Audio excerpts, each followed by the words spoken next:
ಪ್ರಯಾಣ ದರ ಏರಿಕೆಗೆ ಕಾರಣ ಯಾರು? ನೀವೇ ಕಾರಣ ಅಂತಿವೆ ಕಾಂಗ್ರೆಸ್ ಮತ್ತು ಬಿಜೆಪಿ. ಒಂದು ಕಡೆ ಕಾಂಗ್ರೆಸ್ ಬಿಜೆಪಿ ಮೇಲೆ ಪ್ರತಿಭಟನೆ ನಡೆಸ್ತಾ ಇದ್ರೆ, ಇನ್ನೊಂದು ಕಡೆ ಬಿಜೆಪಿ ಅವರು ಕಾಂಗ್ರೆಸ್ ಕಾರಣ ಅಂತಿದ್ದಾರೆ. ಕೇಂದ್ರ ಮತ್ತು ರಾಜ್ಯ ಸರ್ಕಾರದ ಜಂಟಿ ಕನ್ಸೋರ್ಷಿಯಂ ಆಗಿರ್ತಕ್ಕಂಥ ನಮ್ಮ ಮೆಟ್ರೋದ ಈ ಪಾರ್ಟಿ ದರ ಏರಿಕೆಗೆ ಕಾರಣ ಯಾರು? ಇನ್ನೊಂದು ಪೊಲಿಟಿಕಲ್ ಫೈಟ್ ಬಿಜೆಪಿ ಮತ್ತು ಕಾಂಗ್ರೆಸ್ ಮಧ್ಯೆ ನಡೀತಾ ಇದೆ. ಒಂದು ಕಡೆ ಮುಖ್ಯಮಂತ್ರಿ ಮತ್ತು ಉಪಮುಖ್ಯಮಂತ್ರಿಗಳು ಕೇಂದ್ರ ಸರ್ಕಾರದ ನಿರ್ಣಯ ಅಂತಿಮ ಅಂತಿದ್ರೆ, ಇನ್ನೊಂದು ಕಡೆ ಮುಖ್ಯಮಂತ್ರಿಗಳ ಸೂಚನೆಯ ಮೇರೆಗೆ ನಮ್ಮ ಮೆಟ್ರೋದ MD ಪತ್ರ ಬರೆದಿದ್ದಾರೆ ಕೇಂದ್ರ ಸರ್ಕಾರಕ್ಕೆ.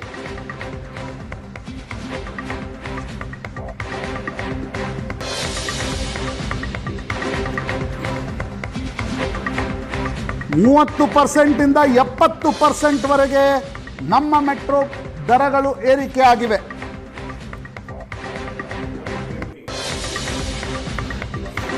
$120% ದರ ಏರಿಕೆ. ಎರಡು ಪಕ್ಷಗಳ ಮಧ್ಯೆ ಜೋರಾದ ರಾಜಕೀಯ ದಾಳಿ ಪ್ರತಿದಾಳಿ.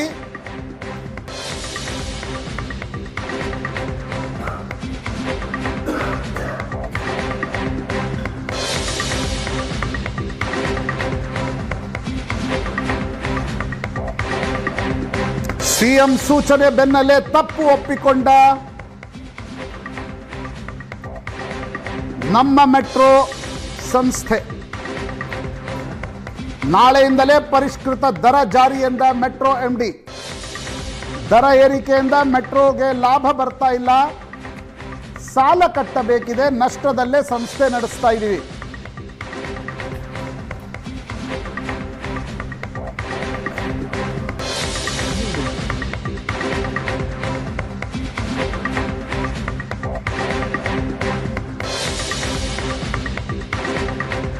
ಅವ್ರಿಗೆ ರಾಜಕೀಯ ಬಿಟ್ಟರೆ ಬೇರೆ ಏನು ಗೊತ್ತಿಲ್ಲ. ಅವ್ರಿಗೆ ಯಾರು ಪಾರ್ಲಿಮೆಂಟಲ್ಲಿ ಮಾಡಲಿ, ಇಲ್ಲಿ ಮಾಡಲಿ, ಒಂದು ಸ್ಟ್ರೈಕ್ ಮಾಡಲಿ, ಗಲಾಟೆ ಮಾಡಲಿ, ಅದು ಆಟೋಮೆಟಿಕ್ ಆಗಿ ನಂದು ಸೆಂಟ್ರಲ್ ಗೌರ್ಮೆಂಟ್ ಇಬ್ಬರದು 50% ಪಾರ್ಟ್ನರು. ಅದಕ್ಕೊಂದು ಕಮಿಟಿ ಇದೆ, ನಮ್ಮ ಗಮನಕ್ಕೂ ಬರಲ್ಲ. ಅದು ಆಟೋಮೆಟಿಕ್ ಆಗಿ ಅವ್ರು ತೀರ್ಮಾನ ಮಾಡ್ತಾರೆ. ಅವ್ರು ಏನೇ ಡಿಸಿಷನ್ ಮಾಡಬೇಕಾದ್ರೂ ಸೆಂಟ್ರಲ್ ಗೌರ್ಮೆಂಟು ಅದಕ್ಕೊಂದು ಒಬ್ಬ ಜಡ್ಜ್ ಅವರ ನೇತೃತ್ವದಲ್ಲಿ ಒಂದು ಸಮಿತಿ ಇದೆ, ಅವರು ತೀರ್ಮಾನ ಮಾಡ್ತಾರೆ. ಈಗ ಮುಂದಕ್ಕೆ ಎಷ್ಟೊಂದು ಎಕ್ಸ್ಪ್ಯಾಂಡ್ ಮಾಡಬೇಕು. ರಾಜ್ಯ ಸರ್ಕಾರಕ್ಕೆ ಬೆಲೆ ನಿಗದಿಪಡಿಸುವಂತ ಅಧಿಕಾರ ಇದ್ದಿದ್ರೆ ನಾವು ಕೇಂದ್ರಕ್ಕೆ ಯಾಕೆ ಬರೀತಾ ಇದ್ವಿ ಅನ್ನುವಂತ ಪ್ರಶ್ನೆ ಕೇಳಿದೆ. ಆದ್ರೆ ಅವ್ರ ಜನಕ್ಕೆ ಇಲ್ಲಿ ಹೇಳದಲೇ ಇರುವಂತ ಸಂಗತಿ ಯಾವುದು ಅಂತಂದ್ರೆ, ಈ ದರ ಪ್ರಕ್ರಿಯೆಯನ್ನ ನೀವು ಪರಿಷ್ಕರಿಸಿ ಅಂತ ಬರ್ದಿದ್ದು ಇನಿಷಿಯೇಟ್ ಮಾಡುವಂತ ಅಧಿಕಾರ ಇರುವಂತದ್ದು ರಾಜ್ಯ ಸರ್ಕಾರಕ್ಕೆ. ಸುಮಾರು 2 ತಿಂಗಳ ಹಿಂದೆ ಕೇಂದ್ರ ಸರ್ಕಾರಕ್ಕೆ ಈ ದರ ಪರಿಷ್ಕರಣೆ ಮಾಡಿ ಅಂತ ಪತ್ರ ಬರೆದಿದ್ದೇನೆ ರಾಜ್ಯ ಸರ್ಕಾರದ ತಾಕೀತಿನ ಆಧಾರದ ಮೇಲೆ. ಕರ್ನಾಟಕದಲ್ಲಿ ಕಾಂಗ್ರೆಸ್ ಸರ್ಕಾರ ಅಧಿಕಾರಕ್ಕೆ ಬಂದಾದ ಮೇಲೆ ರಾಜ್ಯದಲ್ಲಿ ಪ್ರತಿಯೊಂದರದ್ದು ಕೂಡ ಬೆಲೆಗಳು ಏರಿಕೆ ಆಗಿದೆ. ರೇಟ್ಸ್ ನಲ್ಲಿ ಅಬ್ನಾರ್ಮಲ್ ಇನ್ಕ್ರೀಸ್ ಆಗಿದೆ, ಸ್ವಲ್ಪ ಕೇಸಸ್ ನಲ್ಲಿ ಸ್ಟೇಜ್ ಜಂಪಿಂಗ್ ಆಗಿದೆ ಅಂತ ಹೇಳ್ಬಿಟ್ಟು ಸ್ವಲ್ಪ ಕಂಪ್ಲೇಂಟ್ಸ್ ಬಂದಿತ್ತು. ಬೋರ್ಡ್ ಪ್ರೆಸಿಡೆಂಟ್ಸ್ ಇದರ ಬಗ್ಗೆ ಚರ್ಚೆ ಮಾಡಿಬಿಟ್ಟು we also had a detail discussion. ಸನ್ಮಾನ್ಯ ಮುಖ್ಯಮಂತ್ರಿ ಅವರು ಮತ್ತೆ ನಮ್ಮ DCM, ನಮ್ಮ ಡಿಪ್ಟಿ ಚೀಫ್ ಮಿನಿಸ್ಟರ್ಸ್ ಅವರು ಸಹ ಇದರ ಬಗ್ಗೆ ಪರಿಶೀಲನೆ ಮಾಡಲಿಕ್ಕೆ ಹೇಳಿದ ತಕ್ಷಣ ನಾವು ಅದೆಲ್ಲ ರೆಪ್ರೆಸೆಂಟೇಷನ್ಸ್ ಅವರು ನಮಗೆ ಸಹ ಹೇಳಿದ್ರು, ಇದು ಏನಾದರೂ ಅನಾಮಲೀಸ್ ಇದ್ರೆ ಕರೆಕ್ಷನ್ ಮಾಡಿ ಅಂತ ಹೇಳಿ ನೋಡ್ಕೊಳ್ತಾ ಇದ್ದಾರೆ. ಅಂದ್ರೆ ನಿನ್ನೆ ರಾತ್ರಿಯಿಂದ ನಾವೊಂದು ಸೆಕ್ರೆಟರಿ ಜೊತೆಗೆ ಒಂದು ಮೀಟಿಂಗ್ ಮಾಡಿದ್ದೇವೆ, ಅಂದ್ರೆ ಬೋರ್ಡ್ ಮೀಟಿಂಗ್ ಮಾಡಿದ್ದೇವೆ. ಇವತ್ತು ಬೆಳಿಗ್ಗೆ ಸಹ ನಾವು ಬೋರ್ಡ್ ಮೀಟಿಂಗ್ ಮಾಡಿಬಿಟ್ಟು ನಾವು ಒಂದು 2-3 ನಿರ್ಧಾರ ತಗೊಂಡು ಬಂದಿದ್ದೇವೆ. ನಾವು ಬೈಂಡಿಂಗ್ ಆನ್ ದ ಮೆಟ್ರೋ, ಯಾಕಂತ ಹೇಳಿದ್ರೆ section 37 of the metro rail act ಪ್ರಕಾರ ಫೇರ್ ಫಿಕ್ಸೇಷನ್ ಕಮಿಟಿ ರೆಕಮೆಂಡೇಶನ್ ಬರ್ತದೆ. In cases where the jumps have been more than 100%, 90% ಎಲ್ಲೆಲ್ಲಿ ಜಂಪ್ ಆಗ್ತಾ ಇದೆ, and this will be close about 46% of the commuters ನಲ್ಲಿಗೆ ಸ್ವಲ್ಪ ಏನಾದರೂ ರಿಲೀಫ್ ನಾವು ಕೊಡ್ಲಿಕ್ಕೆ ಅವಕಾಶ ಸಿಗ್ತಾ ಇದೆ. We have to take up this platform screen doors, we have to take up increase in our rolling stock. ಅಂದ್ರೆ ಕೆಲವು ಟ್ರೈನ್ಸ್ ನಾವು ಎಷ್ಟು ಪ್ಲಾನ್ ಮಾಡಿದ್ದಾರೆ ಅದಕ್ಕಿಂತ ಜಾಸ್ತಿ ಈಗ ಟ್ರೈನ್ಸ್ ಆಗಬೇಕು, ಡಿಮಾಂಡ್ಸ್ ಕೆಲವು ಸೆಕ್ಟರ್ಸ್ ನಲ್ಲಿ ಜಾಸ್ತಿ ಆಗಿದೆ. ಅದು ಎಲ್ಲ ಮಾಡಬೇಕಾದ್ರೂ ಸಹ we require to do it from our own resources also to a large extent. So ಈ ದಿಶೆಯಿಂದ considering the affordability and considering both of this, we thought that we would be able to do some kind of changes which will be of benefit. ಅದಕ್ಕೋಸ್ಕರ ತಮ್ಮ ಗಮನಕ್ಕೆ we'll be giving the revised fare matrix, we'll be publishing to all the stations. ಅದರ ಆಧಾರದ ಮೇಲೆ they will be able to see total. Our estimation which we told you was average our metro, we assume that the total fare increase effectively weighted average, I'm not going to say individual stage wise, people who have taken cards or people who have taken NCMC cards, they are the persons eligible for this discount. Off peak nalli they are getting 5% anyway. ಇದೇ ವಿಷಯದ ಬಗ್ಗೆ ಇವತ್ತು ಮಾತಾಡ್ತೀವಿ. ಹಲವು ಜನ ಗಣ್ಯರು ನಮ್ಮ ಜೊತೆಗಿರ್ತಾರೆ. ನನ್ನ ಕೊಲ್ಲಿಗ್ ಪ್ರಶಾಂತ್ ನಾಥ್ ಇದ್ದಾರೆ. ಪ್ರಶಾಂತ್, ಕಾರ್ಯಕ್ರಮಕ್ಕೆ ಸ್ವಾಗತ. ಪ್ರಕಾಶ್ ಮುಂಡೋತ್, ಸಾರಿಗೆ ತಜ್ಞರು ನಮ್ಮ ಜೊತೆಗಿದ್ದಾರೆ. ಪ್ರಕಾಶ್ ಮುಂಡೋತ್ ಅವರ ಕಾರ್ಯಕ್ರಮಕ್ಕೆ ತಮಗೂ ಕೂಡ ಸ್ವಾಗತ. ಅನಿಲ್ ತಡ್ಕಲ್ ಕಾಂಗ್ರೆಸ್ನಿಂದ, ದೇವರಾಜ್ ಅವರು JDSನಿಂದ, ಮೋಹನ್ ವಿಶ್ವ ಅವರು BJPಯಿಂದ ಇದ್ದಾರೆ. 3 ಜನರು ಕಾರ್ಯಕ್ರಮಕ್ಕೆ ಸ್ವಾಗತ. ಪ್ರಶಾಂತ್, ನಾನು ಚರ್ಚೆ ಶುರು ಮಾಡ್ತೀನಿ. ಪ್ರಶಾಂತ್, ಒಂದು 10 ರೂಪಾಯಿದ ಕೆಲಸ ಆಗಿದ್ದರೆ ಇದು ನಮ್ಮಿಂದ ಆಗಿದ್ದು, ನಾವು ಮಾಡಿದ್ದು. ಪೊಲಿಟಿಕಲ್ ಪಾರ್ಟಿಗಳ ಪೈಪೋಟಿ ಇರುತ್ತೆ ರೀ. ಮೆಟ್ರೋ ಪ್ರಯಾಣ ದರ 46% ಆನ್ ಆನ್ ಆ್ಯಾವರೇಜ್ ಹೆಚ್ಚಿಗೆ ಆಗಿರೋದು ನಮ್ಮಿಂದಾಗಿದ್ದು ಅಂತ ಹೇಳೋಕೆ ಒಬ್ಬನೂ ಇಲ್ಲ. ಇದು ಅವ್ರು ಮಾಡಿದ್ದು ಅಂದರೆ ಈ ಬ್ಲೇಮ್ ತಗೊಳ್ಳೋದಕ್ಕೆ ಒಬ್ಬನೂ ಇಲ್ಲ, ಕ್ರೆಡಿಟ್ ತಗೊಳ್ಳೋದಕ್ಕೆ ಮಾತ್ರ ಕ್ಯೂನಲ್ಲಿ ಬಂದುಬಿಡ್ತಾರೆ. ಅದೇ ಇತ್ತೀಚೆಗೆ ಈ ವೇಗ ತಡೆಗಳನ್ನು ಹಾಕ್ತಾರಲ್ಲ, ಹಂಪ್ಸ್ಗಳನ್ನು ಹಾಕ್ತಾರಲ್ಲ, ಅದನ್ನು ಹಾಕ್ಸಿದ್ದು ಕೂಡ ನಾವು ಅನ್ನೋದಕ್ಕೆ ಕಾರ್ಪೊರೇಟರ್ಗಳು ಫೋಟೋಗಳನ್ನು ಹಾಕೊಂಡಿದ್ದನ್ನು ನಾನು ನೋಡಿದ್ದೀನಿ. ಅಂಥ ಪರಿಸ್ಥಿತಿಯಲ್ಲಿ ಈಗ ನಮ್ಮ ಮೆಟ್ರೋದ ದರ ಏರಿಕೆ ಆಗಿದೆ. ನಾನು ಟೆಕ್ನಿಕಲ್ ವಿಷಯಗಳನ್ನು ಮಾತಾಡಲಿಕ್ಕೆ ಎಕ್ಸ್ಪರ್ಟ್ಸ್ಗಳಿದ್ದಾರೆ, ಆದರೆ ನನಗೆ ಅನಿಸ್ತಿರ್ತಕ್ಕಂಥದ್ದು ವೆರಿ ಕಾಮನ್ ಥಿಂಗ್. ನಾನು ಇವತ್ತು ಕೆಲ ನಮ್ಮ ವರದಿಗಾರರನ್ನು, ಫ್ರೀಕ್ವೆಂಟ್ಲಿ ಮೆಟ್ರೋದಲ್ಲಿ ಓಡಾಡೋರನ್ನ ಕೇಳ್ತಾ ಇದ್ದೆ. ಅವರು ಒಂದು ವಿಷಯ ಹೇಳ್ತಾ ಇದ್ರು. ನಾನು ಪದ್ಮನಾಭ ನಗರದಿಂದ ಇಲ್ಲಿ ಬರುವಾಗ ಮೆಟ್ರೋ ತುಂಬಿ ಬರ್ತಾ ಇತ್ತು. ನಾನು ಈಗ 2-3 ದಿನದಿಂದ ಬರ್ತಾ ಇದ್ದೀನಿ, ಮೆಟ್ರೋ ಖಾಲಿ ಹೊಡಿತಾ ಇದೆ. ಅದರ ಇಫೆಕ್ಟ್ ಆನ್ ಬೆಂಗಳೂರು ಟ್ರಾಫಿಕ್ ಏನು, ಅದರ ಇಫೆಕ್ಟ್ ಆನ್ ಬೆಂಗಳೂರು ಪೊಲ್ಯೂಷನ್ ಏನು, ಅದು ಪ್ರಾಯಶಃ ಸರ್ಕಾರಗಳು ಈ ರೀತಿಯ ದರ ಏರಿಕೆ ನೋಡಿ.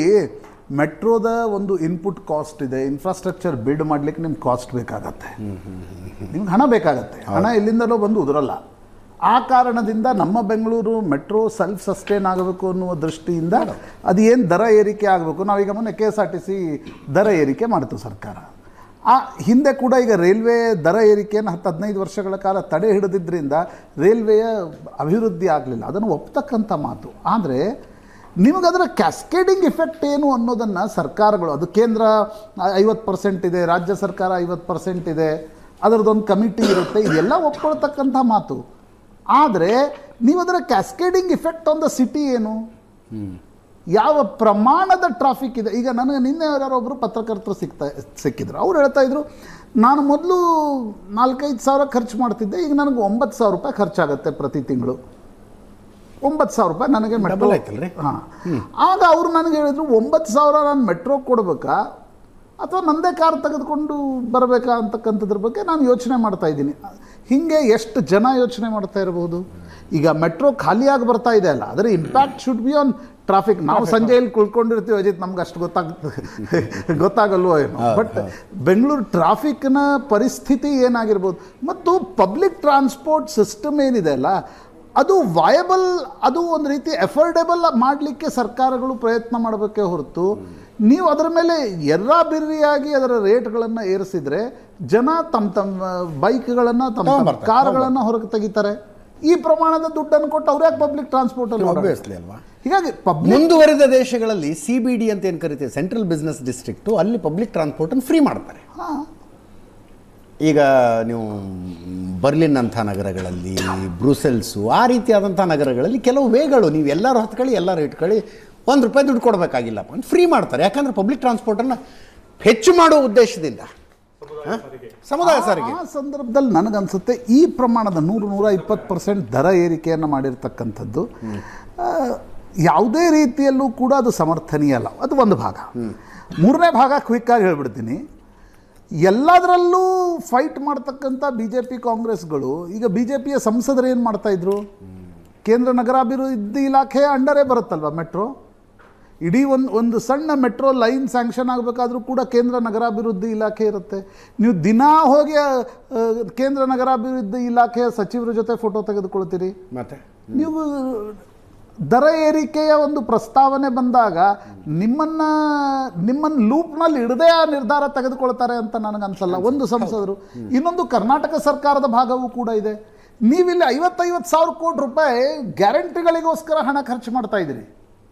ಸರಿ, ನೀವು ಮಾಡಿ, ನಮ್ಮ ಹತ್ರ ಬಜೆಟ್ರಿ ಅಲೋಕೇಶನ್ ಇದೆ, ನಮ್ಮ ಆ ಸರ್ಪ್ಲಸ್ ಆಗಿರ್ತಕ್ಕಂಥ ದುಡ್ಡು ಬರ್ತಾ ಇದೆ, ಮಾಡ್ತಿದ್ದೀವಿ. ಹಾಗಿದ್ದಲ್ಲಿ ಅದನ್ನು ಮೆಟ್ರೋ ಕೂಡ ಸಬ್ಸಿಡೈಸ್ ಮಾಡಬೇಕು. ಜನ ಓಡಾಡ್ತಾರಲ್ಲ, ಅದರಲ್ಲಿ ಜನಸಾಮಾನ್ಯರು ಓಡಾಡ್ತಾರೆ. ಅದರಲ್ಲೇನು VIP ಗಳು ಓಡಾಡಲ್ಲ, ಅದರಲ್ಲೇನು ನಿಮಗೆ CEOsಗಳು ಓಡಾಡಲ್ಲ, ಅದರಲ್ಲಿ ಓಡಾಡ್ತಕ್ಕಂಥವ್ರು ಯಾರು? ಜನಸಾಮಾನ್ಯರು. ಹಾಗಿರುವಾಗ ನನಗನ್ಸುತ್ತೆ ಈ ನಿರ್ಣಯ ಏನಿದೆ ಇದು ಯಾವುದೇ ಕಾರಣಕ್ಕೂ ಕೂಡ, ಅದು ಕೇಂದ್ರ ಅದರ ಅರ್ಧ ಪಾಲಿದೆ, ರಾಜ್ಯ ಅರ್ಧ ಪಾಲಿದೆ, ಇಲ್ಲಿ ಕಾಂಗ್ರೆಸ್ ಇದೆ, ಅಲ್ಲಿ BJP ಇದೆ.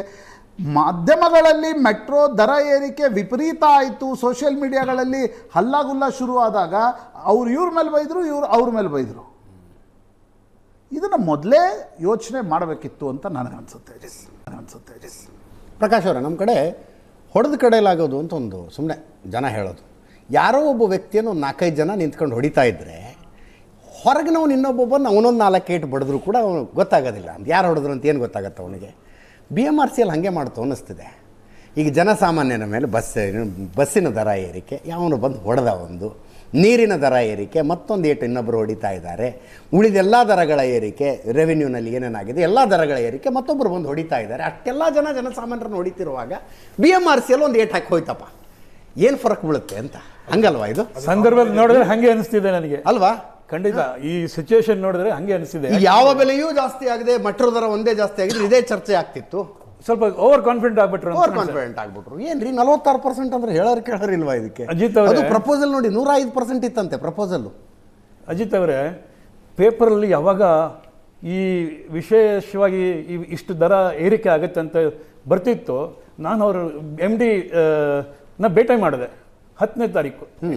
ನಾನು ಹೇಳಿದೆ, ಸರ್ ಪೇಪರಲ್ಲಿ ಹಿಂಗೆಲ್ಲ ಬರ್ತಿದೆ ರಿಪೋರ್ಟು, 45-50% ಜಾಸ್ತಿ ಮಾಡ್ತಿದ್ದೀರಾ ಅಂತ ನಿಮಗೆ FFC ಡೈರೆಕ್ಷನ್ ಕೊಟ್ಟಿದೆ ಅಂತ ಕೇಳಿದೆ. ಹೌದಪ್ಪ ಕೊಟ್ಟಿದೆ ಅಂತ ಹೇಳಿದ್ರು. ಬಟ್ ಇಷ್ಟು ದರ ಜಾಸ್ತಿ ಮಾಡಿದ್ರೆ ನಿಮ್ಮ ಮೇಜರ್ ಯೂಸರ್ ಯಾರು? ಸ್ಯಾಲರಿಡ್ ಕ್ಲಾಸ್, ಲೇಬರ್ ಕ್ಲಾಸ್, ಆಮೇಲೆ ಕಾಮನ್ ಮ್ಯಾನ್, ಆಮೇಲೆ ಸೆಲ್ಫ್ ಎಂಪ್ಲಾಯ್ಡು ಸ್ಟೂಡೆಂಟ್ಸು. ನೀವು ಇವ್ರಿಗೆ ದೊಡ್ಡ ಏಟ್ ಹೊಡಿತಿದ್ದೀರಾ. ದಯವಿಟ್ಟು ಈ 45-50% ಆದರೆ ಅದು ಹೆಂಗೆ ಗೊತ್ತಾ, ಸ್ಲಾಬ್ ವೈಸ್ ಹೋದರೆ ಅಪ್ ಟು 70-80% ಬರುತ್ತೆ ಅಂತ ನಾನು ಅವತ್ತೇ ಹೇಳಿದ್ದೆ. ನಾನು ಅವ್ರಿಗೆ ಚರ್ಚೆ ಮಾಡಿದ್ದೀನಿ. ಆಮೇಲೆ 28ನೇ ತಾರೀಕು ನಾನು ಒಂದು ಮೆಮೊರಂಡಮ್ ಕೊಟ್ಟಿದ್ದೀನಿ. ಯಾರಿಗೆ? ಫೇರ್ ಫಿಕ್ಸೇಷನ್ ಕಮಿಟಿ ಚೇರ್ಮನ್ಗೆ. ಅವರು ಪಬ್ಲಿಕ್ ಇಂದ ಅಹವಾಲು ಕೇಳಿದ್ರು. ನಮ್ಮ ಅಸೋಸಿಯೇಷನ್, ನಾನು I am the president of Bangalore metro and suburban rail passenger association, ನಾವು ರೆಕಮೆಂಡೇಶನ್ ಕೊಟ್ಟಿದ್ದೀವಿ. ನೀವು 1 ವರ್ಷ ದರ ಹೆಚ್ಚಿಗೆ ಮಾಡಬಾರ್ದು, ಪ್ಲೀಸ್ ಡೆಫರ್ ಫಾರ್ 1 year ಅಂತ. ನಾನು ಅದು ಡೆಕ್ಕನ್ ಹೆರಾಲ್ಡಲ್ಲೂ ಬಂದಿದೆ. ನೀವು ಆಸ್ಕ್ ಫಾರ್ 1 year ಡೆಫರ್ಮೆಂಟ್. ಯಾಕಂದರೆ ಅಟ್ ಪ್ರೆಸೆಂಟ್ ಮೆಟ್ರೋ ಸ್ಥಿತಿ ಏನಿದೆ ಅಂದರೆ ಚೆನ್ನಾಗಿ ಓಡ್ತಿದೆ, ರೈಡರ್ಶಿಪ್ ಇನ್ಕ್ರೀಸ್ ಆಗ್ತಿದೆ. ಆದರೆ ಇನ್ನೂ ಅದಕ್ಕೆ ನೀವು ಬೇರೆ ರೈಡರ್ಸ್ನ ಸೇರಿಸ್ಬೋದು. ಲಾಸ್ಟ್ ಮೈಲ್ ಕನೆಕ್ಟಿವಿಟಿ ಸರಿ ಇಲ್ಲ. ನಾನು ಅದು 8ನೇ ಅಕ್ಟೋಬರ್ಗೆ ಹೋಗಿ ಮಾತಾಡಿದ್ದೀನಿ. ನಾನು ಹೇಳಿದೆ, ಅಲ್ಲ ಅದಾಯ್ತು ಸರಿ, ಇದಕ್ಕೇನು ಕೇಂದ್ರ ಸರ್ಕಾರನ ಕೇಳ್ಬೇಕಾ, ರಾಜ್ಯ ಸರ್ಕಾರ ಕೇಳ್ಬೇಕಾ ಇದಕ್ಕೆ? ಸರ್ ಇವಾಗ ನಾನು who is responsible for it? ನಾನು I will talk on merit and subject. ನನಗೆ ಕೇಂದ್ರ ಸರ್ಕಾರ ರಾಜ್ಯ ಸರ್ಕಾರ ಬಿಟ್ಟು ನಾನು ಏನಂತ ಇದ್ದೀನಿ ಅಂದರೆ, ಸರ್ ನೀವು ಪಾಲಿಟಿಕ್ಸ್ ಮಾತಾಡಬೇಕು ಅಂತಲ್ಲ,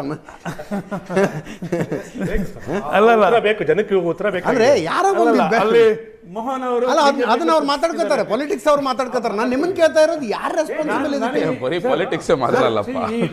ಈ mass transport both should come to understanding. This is for the people ಅಂತ ಗೊತ್ತಾಗಬೇಕು ಅವ್ರಿಗೆ. ಮಾಸ್ ಟ್ರಾನ್ಸ್ಪೋರ್ಟು ಏನಿದೆಯೋ ಅದು ಬಸ್ ಇರಲಿ, ಮೆಟ್ರೋ ಇರಲಿ, ಸಬರ್ಬನ್ ರೈಲ್ ಇರಲಿ, it is for public. Both should come to some understanding and come to a conclusion that it should be for the people friendly, user friendly ಅಂತ ನನ್ನ ಅನಿಸಿಕೆ sir. ಈಗ ಮುಖ್ಯಮಂತ್ರಿಗಳು ಒಂದು ಟ್ವೀಟ್ ಮಾಡ್ತಾರಪ್ಪ, ಬೆಂಗಳೂರು ಮೆಟ್ರೋ ರೈಲು ನಿಗಮ ಅರ್ಥಾತ್ BMRCL ಇತ್ತೀಚೆಗೆ ಪರಿಷ್ಕರಿಸಿರುವ ಪ್ರಯಾಣ ದರ ಏರಿಕೆ ಹಲವು ರೀತಿಯ ವೈಪರೀತ್ಯಗಳಿಂದ ಕೂಡಿದ್ದು, ಕೆಲವು ಕಡೆಗಳಲ್ಲಿ ಪ್ರಯಾಣ ದರ ದುಪ್ಪಟ್ಟಾಗಿರುವುದನ್ನು ಗಮನಿಸಿದ್ದೇನೆ. ಇದರ ವಿರುದ್ಧ ವ್ಯಕ್ತವಾದ ಸಾರ್ವಜನಿಕ ವಿರೋಧವನ್ನು ಪರಿಗಣಿಸಿ ಎಲ್ಲೆಲ್ಲಿ ಅಸಹಜ ರೀತಿಯಲ್ಲಿ ದರ ಏರಿಕೆಯಾಗಿದೆಯೋ ಅಂಥ ಕಡೆಗಳಲ್ಲಿ ಪ್ರಯಾಣ ದರ ಇಳಿಸುವಂತೆ BMRCL ವ್ಯವಸ್ಥಾಪಕ ನಿರ್ದೇಶಕರಿಗೆ ತಿಳಿಸಿದ್ದೇನೆ. ಮೆಟ್ರೋ ರೈಲು ವ್ಯವಸ್ಥೆ ದೊಡ್ಡ ಪ್ರಮಾಣದಲ್ಲಿ ಬಂಡವಾಳ ಹೂಡಿಕೆ ಮಾಡಬೇಕಾಗಿರುವ ಸಾರ್ವಜನಿಕ ಸಾರಿಗೆ ವ್ಯವಸ್ಥೆಯಾಗಿರುವ ಕಾರಣ ಪ್ರಯಾಣ ದರ ಪರಿಷ್ಕರಣೆ ಅನಿವಾರ್ಯವಾಗಿತ್ತು ಎನ್ನುವುದು ನಿಜವಾದರೂ ಅಂತಿಮವಾಗಿ ಪ್ರಯಾಣಿಕರ ಹಿತರಕ್ಷಣೆ ಮಾಡಬೇಕಾಗಿರುವುದು ನಮ್ಮ ಕರ್ತವ್ಯ ಎನ್ನುವುದನ್ನು BMRCL ಗಮನಕ್ಕೆ ತಂದಿದ್ದೇನೆ. ಮುಖ್ಯಮಂತ್ರಿ ಸಿದ್ದರಾಮಯ್ಯನವರು ಮಾಡಿರುವಂಥ ಟ್ವೀಟ್ ಇದು. ಅನಿಲ್, ಇದರ ಅರ್ಥ ಹೀ ಈಸ್ ಟೇಕಿಂಗ್ ರೆಸ್ಪಾನ್ಸಿಬಿಲಿಟಿ. ಹೌದು, ತುಂಬ ದೊಡ್ಡ ಬಂಡವಾಳ ಹೋಗಿದೆ ಅದಕ್ಕೆ, ಆದರೂ ಸಾರ್ವಜನಿಕ ಹಿತದೃಷ್ಟಿಯಿಂದ ಎಲ್ಲೆಲ್ಲಿ ವಿಪರೀತ ಜಾಸ್ತಿ ಆಗಿದೆ ಅದನ್ನು ಕಡಿಮೆ ಮಾಡಿ ಅಂತ BMRCLನ ವ್ಯವಸ್ಥಾಪಕರಿಗೆ ನಾನು ಹೇಳಿದ್ದೀನಿ ಅಂತಿದ್ದಾರೆ ಸಿದ್ದರಾಮಯ್ಯನವರು. ಅದಾದ ನಂತರ BMRCLನವ್ರು ಬಂದು ಹೇಳ್ತಾರೆ, ಹೌದು ಕೆಲವು ಕಡೆಗಳಲ್ಲಿ, ಕೆಲವು ರೂಟ್ಗಳಲ್ಲಿ, ಕೆಲವು ಸ್ಟೇಜ್ಗಳಲ್ಲಿ ತುಂಬ ಜಾಸ್ತಿ ಆಗಿದೆ ಬಿಡಿ, ಅದನ್ನು ಕಡಿಮೆ ಮಾಡ್ತೀವಿ ಅಂತಾರೆ. ಈಗ ತಾವು ಸರ್ಗೆ ಒಂದು ಪ್ರಶ್ನೆನ ಕೇಳಿದ್ರಿ, ಹೂ ಆ್ಯಕ್ಚುಲಿ ಡಿಸೈಡ್ಸ್, ಹೌದು, ಯಾರು ರೆಸ್ಪಾನ್ಸಿಬಿಲಿಟಿ ತಗೊಳ್ಬೇಕು ಅಂತ. ಅಂಡರ್ ಮೆಟ್ರೋ ಆ್ಯಕ್ಟ್ 2002 ಅದರೊಳಗಡೆ ಬರುವಂಥದ್ದು ಒಂದು ಪ್ರೈಸ್ ಫಿಕ್ಸೇಷನ್ ಕಮಿಷನ್ ಅಂತ ಇದೆ, which is basically headed by the judge, retired judge. ಆ ಒಬ್ಬ ಜಡ್ಜು ಜೊತೆಗೆ there are some people from the state government, from people from the central government, and there is an third part which is basically Zyka, who is basically an investor. So state ಗೌರ್ಮೆಂಟ್ನವರೊಬ್ಬರು ಇರ್ತಾರೆ, ಸೆಂಟ್ರಲ್ನವರೊಬ್ಬರು ಇರ್ತಾರೆ. State government. ಹೌದಾ Sir, this committee consists of only 3 people. One is chairperson, judge, either sitting judge or retired judge. Okay. And 2 members. ಒಂದು state ಇಂದ ಬರ್ತಾರೆ, ಒಂದು central ಇಂದ ಬರ್ತಾರೆ. ಓಕೆ Sir, ಕಂಪನಿಯವರು ಯಾರು? ಸರ್ 1 second, ಅಲ್ಲಿಗೆ ಬರ್ತಾ ಇದೆ ಅವರು. Don't steal out the things. Judge is the chairperson, Ministry of Housing and Urban from the central, Urban Ministry from the state. These are the 3 people who basically form the team. ಇಲ್ಲೇನಾಗ್ತದೆ, ಒಂದು ಅರ್ಜಿನ basically ಯಾವಾಗ state government ಅವರು ಕೊಡ್ಬೋದು, ಇಲ್ಲ central government ಅವರು ಕೊಡ್ಬೋದು, ಕೊಟ್ಟಾಗ ಅದನ್ನು ಪರಿಶೀಲಿಸೋದು ಇದೇ ಟೀಮ್ನ. ಇದೇ ಟೀಮ್ ಪರಿಶೀಲಿಸ್ಬಿಟ್ಟು they basically fix up the price. The question is not about the price fixation, Ajit. The fixation is about the price of percentage. ಯಾವ ಪರ್ಸೆಂಟೇಜ್ ಮೇಲೆ ಫಿಕ್ಸ್ ಮಾಡಬೇಕು ಅನ್ನೋದು, it is not basically a person from the state government or it is from the central government. It is basically the person who is the chairperson. ಆ 3 ಜನರ ಕಮಿಟಿಗೆ proposal ಕೊಡೋರು ಯಾರು ಅಂತ ಕೇಳ್ತಾ ಇದ್ದೀನಿ. ಅಲ್ಲ, ಯಾರು ಕೊಡ್ಬೋದು. It could be from the state, it could be from the centre, it could be, that is what I am trying. ಈಗ ಏನಾಗುತ್ತೆ, Zyka is basically a funded agency from the Japan. They invest for various projects across the country. ಇಲ್ಲಿ ಪ್ರಶ್ನೆ ಬಂದಿರೋದು ಅದಲ್ಲ. ಅಲ್ರಿ, ಯಾರು ಕೊಡ್ಬೋದು? ನಾನು ಪ್ರಶಾಂತ್ ಹೋಗಿ ಕೊಡಕ್ಕಾಗಲ್ಲ. ಹಂಗಲ್ಲ ಸರ್. ಈಗ who are the custodians of the property? ಯಾರು custodian of the property is the state government, central government and Zyka. Okay, ಈ 3 ಜನ ಸೆಂಟ್ರಲ್ ಗವರ್ಮೆಂಟ್ ಅವರು ಕೊಡಬೇಕು, ಸ್ಟೇಟ್ ಗವರ್ಮೆಂಟ್ ಅವರು ಕೊಡಬೇಕು. ಸೆಂಟ್ರಲ್ ಗವರ್ಮೆಂಟ್ ಅಥವಾ ಸ್ಟೇಟ್ ಗವರ್ಮೆಂಟ್? ಸರ್, ನಾನು ಎಲ್ಲ ಟಿ ಒಳಗೆ ಕೆಲಸ ಮಾಡಿ ಒಂದು ನಿಮಿಷ ಕೇಳಿ. ಸೊ ಈ ಬೇಸಿಕಲಿ ಸ್ಕೀಮ್ ಒಳಗಡೆ there are 3 stakeholders. One is the person who has funded, there is a person who owns the land, there is a person who basically design the policy. Design ಮಾಡೋದು central government, land ಕೊಡೋದು state government, fund ಮಾಡೋದು Zyka. These are the 3 stakeholders in this entire process. ಇಲ್ಲಿ problem ಅದಲ್ಲ Ajay. We have to talk about more detailed in terms of how governments are handling the issues, how they are functioning, how they are positioning. So ಇಲ್ಲಿ ಏನಾಗಿದೆ ಅಂತ ಹೇಳ್ತೀನಿ. Question ಏನು ಅನ್ನೋದು ನಾನು decide ಮಾಡ್ತೀನಿ ರೀ. ಯಾಕೆ ನಾವು ಪ್ರಶ್ನೆ ಕೇಳೋದಕ್ಕೆ ನಮಗೆ ಅಧಿಕಾರ ಇಲ್ವಾ? ಪ್ರಶ್ನೆ ಕೇಳೋದಕ್ಕೆ ನಮಗೆ ಅಧಿಕಾರ ಇಲ್ಲ. 105.25% ಹೈಕ್ ಮಾಡಬೇಕು ಅಂತ ಸಲಹೆ ಕೊಟ್ಟ, ಪ್ರಪೋಸ್ ಮಾಡಿದ ಪುಣ್ಯಾತ್ಮರು ಯಾರು ಅಂತ ನನಗೆ ಗೊತ್ತಾಗ, ಈಗ ಅದನ್ನ ಕೇಳ್ತಾ ಇದ್ದೀನಿ ನಾನು. ಯಾಕೆ ಎಲ್ಲೆಲ್ಲೋ ಹೋಗ್ತೀರಿ, ಯಾಕೆ ಏನೇನೋ ಮಾತಾಡ್ತೀರಿ? 46% ಹೈಕ್, ಪ್ರೈಸ್ ರೈಸ್ ಮಾಡುವ ಮೂಲಕ ನಮ್ಮಗಳ ಮೇಲೆ ಇಷ್ಟು ದೊಡ್ಡ ಉಪಕಾರ ಮಾಡಿರುವ BMRCLಗೆ ನಾವು ಕೃತಜ್ಞರಾಗಿದ್ದೇವೆ. ಯಾಕಂದ್ರೆ ನಿಮ್ಮ ಒರಿಜಿನಲ್ ಪ್ರಪೋಸಲ್ ಇದ್ದದ್ದು 105.15% ಇತ್ತು. ಇದನ್ನು ಮಾಡಿದ ಪುಣ್ಯಾತ್ಮರು ಯಾರು ಅಂತ ನಾನು ಕೇಳ್ತಾ ಇದ್ದೀನಿ. 105.15% ಬೆಲೆ ಜಾಸ್ತಿ ಮಾಡಬೇಕು ಮೆಟ್ರೋ ರೇಟ್ ಅನ್ನ ಅಂತ ಪ್ರಪೋಸಲ್ ಕೊಟ್ಟ ಪುಣ್ಯಾತ್ಮರು ಯಾರು? ಯಾರಿಗೆ ಗೊತ್ತಿದೆಯೋ? ಒಂದು ನಿಮಿಷ, ಅಲ್ಲಿಗೆ ಬರ್ತಾ ಇದ್ದೀನಿ sir. The decision maker of price fixation is the chairman, so called retired judge from the government of India. One, the appointment authority is central government. ಈಗ ನೀವು, it is up to the panel to discuss ಯಾರು appoint ಮಾಡಿದ್ರು, ಹೆಂಗ್ appoint ಮಾಡಿದ್ರು, ಈ particular price ನ fixation ಮಾಡೋದಕ್ಕೆ ಯಾರು ಸಿಗ್ನೇಚರ್ ಹಾಕಿದ್ರ ಬಗ್ಗೆ ಚರ್ಚೆ ಮಾಡ್ಬೋದು. ಇಲ್ಲಿ ಅದಕ್ಕಿಂತ ಸರ್ ಒಂದು ನಿಮಿಷ ಇರಿ ಸರ್, ಮುಗಿಸ್ಬಿಡ್ಲಿ. ಯಾಕೆ ನೀವು ಒಳ್ಳೆ ಪ್ಯಾನಲಿಸ್ಟ್ ಆಡ್ದಂಗೆ ಆಡ್ತಿದಿರಲ್ಲ? You try to be expert. ಒಂದು ನಿಮಿಷ, ಆಮೇಲೆ ಮಾತಾಡಿ ನೀವು. ಇಲ್ಲಿ ವಿಚಾರ ಏನು ಅಂತಂದ್ರೆ, 55.4 lakh crore 2014 31 ಮಾರ್ಚ್ಗೆ ಫೈನಲ್ ಬಜೆಟ್ ಯಾವಾಗ ನಾವು ಮನ್ನೆ ಮಾಡಿ ಹೊರಗಡೆ ಹೋದ್ವಿ, ಅವಾಗ 55,40,000 ಕೋಟಿ ಈ ದೇಶದ ಮೇಲೆ ಇದ್ದಂಥ ಸಾಲ. ಇವತ್ತಿಗೆ ಈ ದೇಶದ ಮೇಲೆ ಇದ್ದಂಥ ಸಾಲ 181 lakh crore. 181 lakh crore.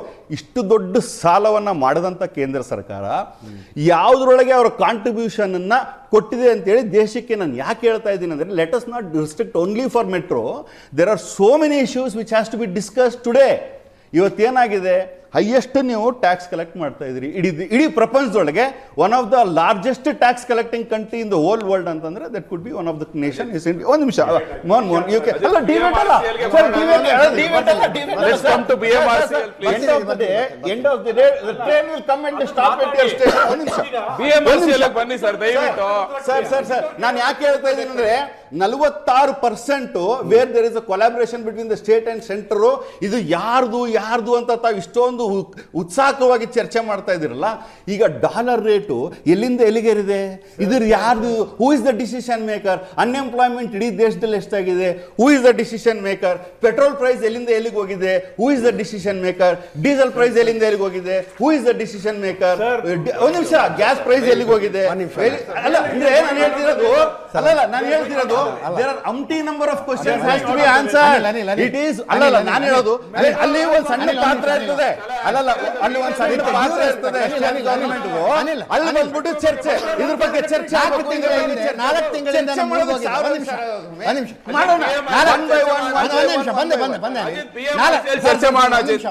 I have a lot of points to make. 4 ತಿಂಗಳ ಹಿಂದೆ ನಮ್ಮ ಊರಿಗೆ ಹೋಗಿದ್ದೆ ನಾನು. ನಮ್ಮ ಜಮೀನಿನ ಪಕ್ಕದ ಜಮೀನವ್ರು ಗೊಬ್ಬರ ಹಾಕ್ತಾ ಇದ್ರು, ಯೂರಿಯಾ ಗೊಬ್ಬರ. ನಾನು ಹೋಗಿ ಕೈಯಲ್ಲಿ ತಗೊಂಡು ನೋಡಿದೆ, ಮುಂಚೆ ತುಂಬ ಹರಳಾಗಿ ಬರ್ತಿತ್ತು, ಈಗ ಯಾಕೋ ಗಟ್ಟಿಯಾಗಿದೆ ನೋಡಿ ಅಂತಂದರೆ ಆತ ರಷ್ಯಾ ಯುಕ್ರೇನ್ ಯುದ್ಧದ ಇತಿಹಾಸನ ಹೇಳ್ಬಿಟ್ಟ. ಅಲ್ಲಿಂದ ಯೂರಿಯಾ ಬರ್ತಾ ಇರೋದು, ಯುದ್ಧ ಆಗ್ತಿರೋದ್ರಿಂದ ಏನೇನಾಗಿದೆ ಅಂತ. ಹಂಗಾಯ್ತು ನನಗೆ ತಿಳ್ಕೊಬೇಕಾಗಿದ್ದಿಷ್ಟೇ. ಯೂರಿಯಾ ಮುಂಚೆ ತುಂಬ ಹರಳಾಗಿ ಬರ್ತಿತ್ತು, ಈಗ ಗಟ್ಟಿಯಾಗಿ ಬರ್ತಿದೆ ಅಂತ.